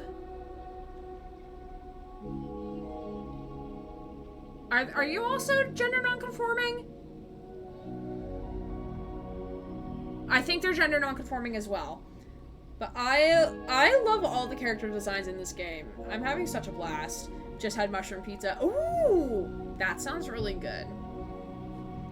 You head down to Haifa compound, following a blue painted line that is labeled laboratories. The member you were assigned to work with told you they'd asked to see you, but you still had no idea what about. I want mushrooms. I do want mushrooms as well. What's y'all's favorite types of mushrooms? I really like shiitake or like white mushrooms. Or portobellos. Portobellos are also really good. The line takes you to a blue door and through to a glass-roofed chamber where a network of stems and leaves filter the sunlight coming through the ceiling, casting a whole chamber in a strange yellow-green. Peaceful, isn't it? Distracted by the green, you missed the woman standing... Oh, okay. The edible ones? The edible which one? I'm confused, Jesse. Peaceful, isn't it? Distracted by the green, you missed the woman standing at a lab bench, camouflaged by the dappled light. Welcome to my sanctuary, she smiles. Come, let's talk. She says and beckons you closer. Who are you? Of course, my apologies. She offers a hand to shake. I'm Rico. I run the botany program. What is Haifa? The non-poison ones. Yes, we don't want the poison ones. We want the non-poisons. I would prefer not to die. She looks surprised. You've been working in the compound for a while now. I'm surprised you didn't know more. She lifts a tiny sample jar. Yellow spores dance inside. Haifa lives off the land in the Greenway. It's what allows us to live like we do. No one here pays or is paid. We sleep here. We feed each other. We work for each other. Rico walks away from the bench and waves for you to follow. She opens a small door and leads you down a glass corridor surrounded by vivid green. All this, she says, gesturing at the overgrowth, is kind of a miracle. She looks at you with bright eyes. What do you think usually happens to plants on stations like this when they are abandoned? I assume they keep growing. If only that was true. No, they do not. They dry up, and then they die. She leaves you left at the crossroads, but here, they endured. She smiles to herself. Actually, no, they thrived. You look at her, the bright tendrils wrapped around the metal frames of the corridor. They look dominant, strong, like they are taking control of the place. Portobello tends to have more flavor while white is more convenient and local. Oh yeah, I would use, I used to use, white mushrooms for when I would make salads all the time. Because I would put, like, everything in the kitchen sink in a salad. But portobello I would, like, make with, like, steak and whatnot. Or, like, pork or chicken. Chicken a lot. Rico continues. Of course Solheim tried to create a stable biosphere, patchworking the surface with gardens and algae tanks that fed into the network of microbial reclamation systems. But the Greenway also was always envisioned as extractive, a place from which the harvest is removed and sold to those living on the station, not a closed loop. For this reason, when the collapse came, the Greenway should have gone with it.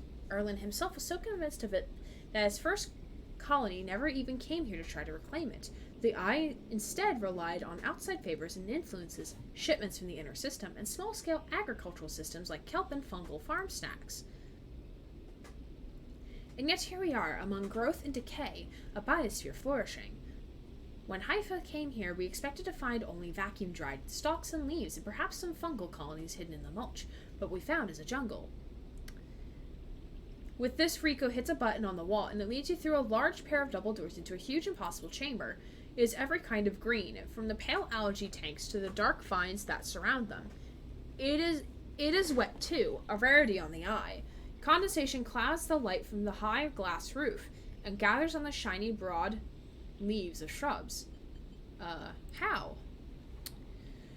That is exactly our question. Rico turns to you, visibly excited by the room you're both standing in. It doesn't make sense, but in many ways the system has stabilized, unlike the farm stacks closer to the gap, who need to input to support their meager output. This place runs itself. Looks very angy. Perhaps Solheim managed just something new here. Perhaps they tweaked the plants, or built new systems buried deep below us. Or perhaps their collapse caused some fortunate cascade, an unlikely chemical reaction within the biosphere. That's what I'd like you to help me find out. She turns to you, her forehead wet with dew. Who, me? Yes, you. Rico sits on a railing. These halls run deep, Sleeper, and I'm getting old. She stamps her foot on the metal grating of the walkway. Whatever is causing this, it's to be found in the groves deep in the greenway. Haifa won't spare anyone for an expedition. It's too dangerous and unnecessary, they say. I can make the case, but I can't get the votes. You, Sleepers, are hardly beings, I know that much, and you can speak to the eye, uncover its secrets in ways I never can. She holds out an arm so you can help her stand. Bring me samples, spores, seeds, and blooms. I can grow them in my lab and study them. The deeper they are found, the better. I will try. Thank you, she smiles, and thank you for listening. Rico leads you back out of the huge chamber and up through the passages. She is a little slower now and stumbles on the steps. You help her when you can. It's good to have new blood in the commune, she says. Many of us have been here a long time, and few come through. She settles back at her bench in the lab, stretching her legs.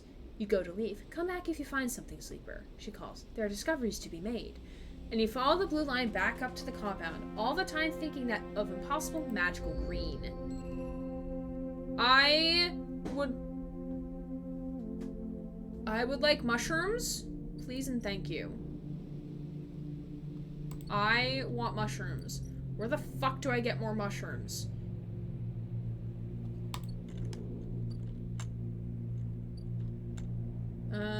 Well, I have to go to bed anyway. In-game, that is.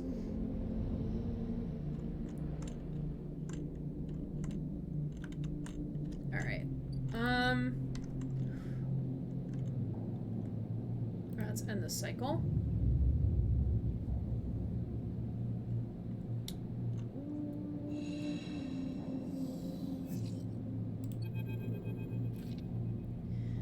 Oh god, Ethan, you have seen worse. You have seen worse days, my guy. Oh god. You miss me? Ethan smiles a wry smile at you. No. You look at him. He's paler than usual, hunched. He's sporting a black eye and more than a few cycles of beard growth. That's no way to greet an old friend. Friend? Well, he pauses. Colleague? He smiles weakly. Oh man, is he trying to make amends now? Oh man. I'm assuming he went back to the bar that the guy had his gun at and tried to, like, get the gun back, but didn't work. And now he's, like, really trying to win us over. But look at how cute he is! He's so fucking cute! I love him. I very much love him. This is big. Really big stuff. About you. He seems more jittery than usual. On edge. You remember now how SNR canceled the contract on you. The contract I was going to collect. I remember. Sup? I'm guessing you were pretty happy about that shit. Overjoyed. Me? I lost everything. But let's not worry about that. He smiles sarcastically. And so what did you think? That was it?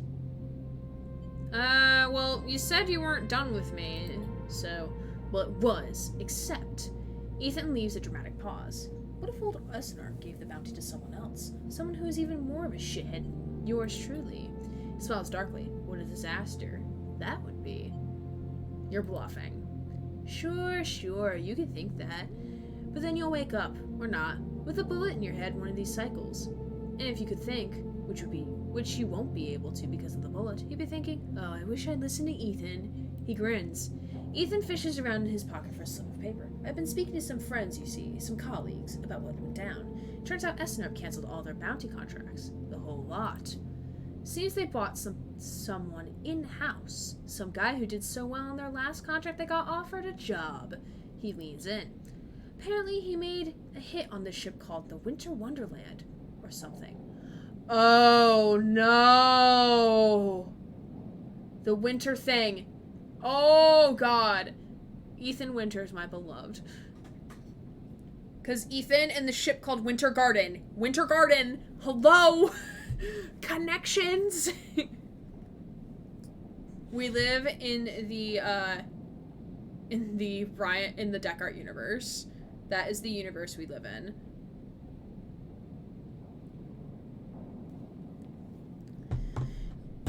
And Ethan and Winter's returning. Yes, indeed. The smuggling sleeper's out from under SNR's big corporate nose. He killed the crew and blew the ship. Ethan whistles. Oh, Ethan, Winter. It was Winter Light. Everything is connected. They're here. Oh god, that hurt my voice. Called him Hemwick or Maywick or something. He gives up looking for the paper. I forget. You mean Winter Light? That's it. He looks at you hard, so you do know about all this. Pats you on the shoulder. Then he'll be very happy to hear what I'm about to offer you. Ethan runs his hand through his greasy hair. Given this new information I brought to light, it seems that you're in need of protection. Wait, I'm gonna wait for the pitch. I, meanwhile, am in need of assistance in kind. It turns out I upset some people in the compressor. And last time we were there, the owners, they said they'll space me unless I work off the debt. Seems that they are that kind of businessmen. He grimaces. Don't pay them, bud. He shrugs and turns his jacket pockets inside out in a mime of poverty. He looks pitiful. Even more so than the clownish acting. Then work it off. You should be glad. The anger rising in him now. I came here and told you this. Think anyone is looking out for you? You're a contract. A name on a list. He kicks the wall. Ethan rubs his temples. I'm sorry, he hisses. I'm sorry for being a shit and trying to kill you.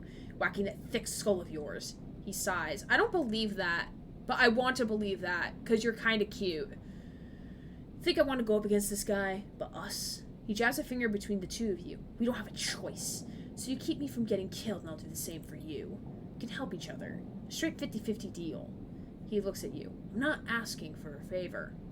Fine. Ethan smiles. He looks like shit warmed up. Just think. He pauses. Just think about Maywick. Think about that cold-eyed SNRP shit on his way here from the core systems. He smiled. That should give you enough motivation you need. Ethan swaggers off down the corridor, throwing his jacket over his shoulder. Can't wait to be working with you, he shouts. Oh, fuck. What the fuck does that mean? Alright, we're gonna get some cryo. Because, Lord, he looks like shit warmed up. Yeah.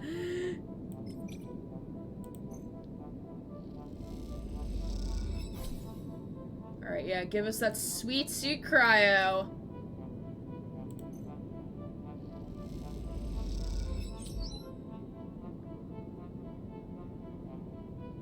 Okay,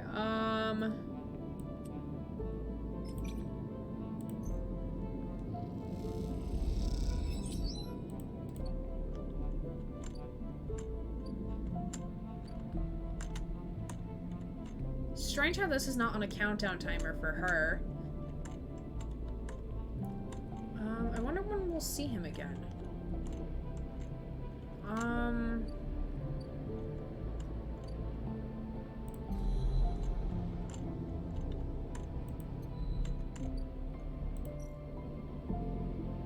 not gonna buy that yet.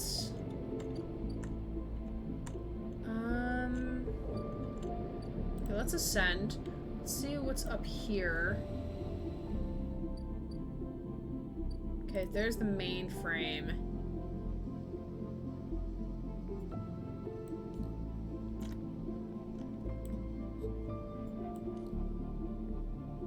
Actually, we'll save that for next stream. We'll do that for next stream.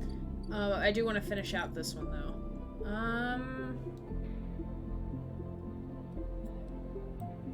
Alright, we'll do...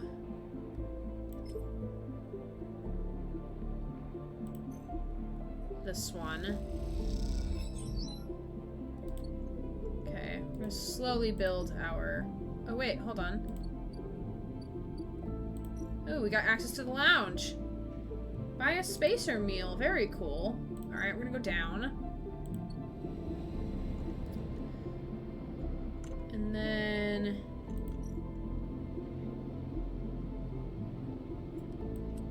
Alright, we're gonna... Oh, that gives us energy, so we're not gonna do that. I'm gonna work here.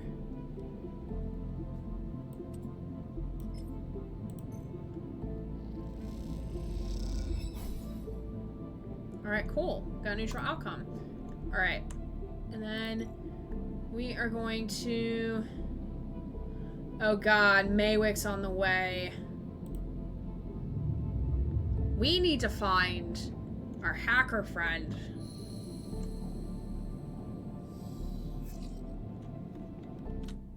Alright, we're gonna quit game. Alright, I'm very much enjoying this so far. I don't know about y'all, but I'm enjoying this game a lot. Brings me a lot of joy. So, I know who we are raiding tonight. We actually... Let me pull it. I'll pull it, because there's two very good choices that I have in... Actually, I don't get to raid over to Anthony that often. Thanks for the 1 hour call. No, it's no problem. Thanks for being here. We're gonna raid over to Anthony Beyond Games, who is playing Cyberpunk. Which should be fun. 45 minutes. It's okay. It's alright. I will be back tomorrow night streaming some Eteron Noctosis, which is a co-op horror game with James. So we'll be doing that tomorrow night. Right over to Anthony. Is he ending? He better not be ending. No, he just started. Okay. Also 2 years since Brendan and Theo were revealed. Yay! Very cool. Yay. So I'll be back tomorrow night with some Noctosis. Friday we'll be starting A Plague Tale Innocence. And then Saturday will be the big subathon starting at 5 p.m. Eastern. So roughly 5 hours earlier than whatever time is for you right now. I'll be starting Red Dead Redemption 2. So that should be exciting. So let's go give Anthony some love, and I will see you all next Tuesday with this game. Next Sunday, we will be back, I think, with Doki Doki, unless if my little heart can't take it. But with that, thank you all for being here. I appreciate it so very much. And I will see you all tomorrow night for some scary horror game. My name's Erin Gray, queer variety Twitch streamer, signing off.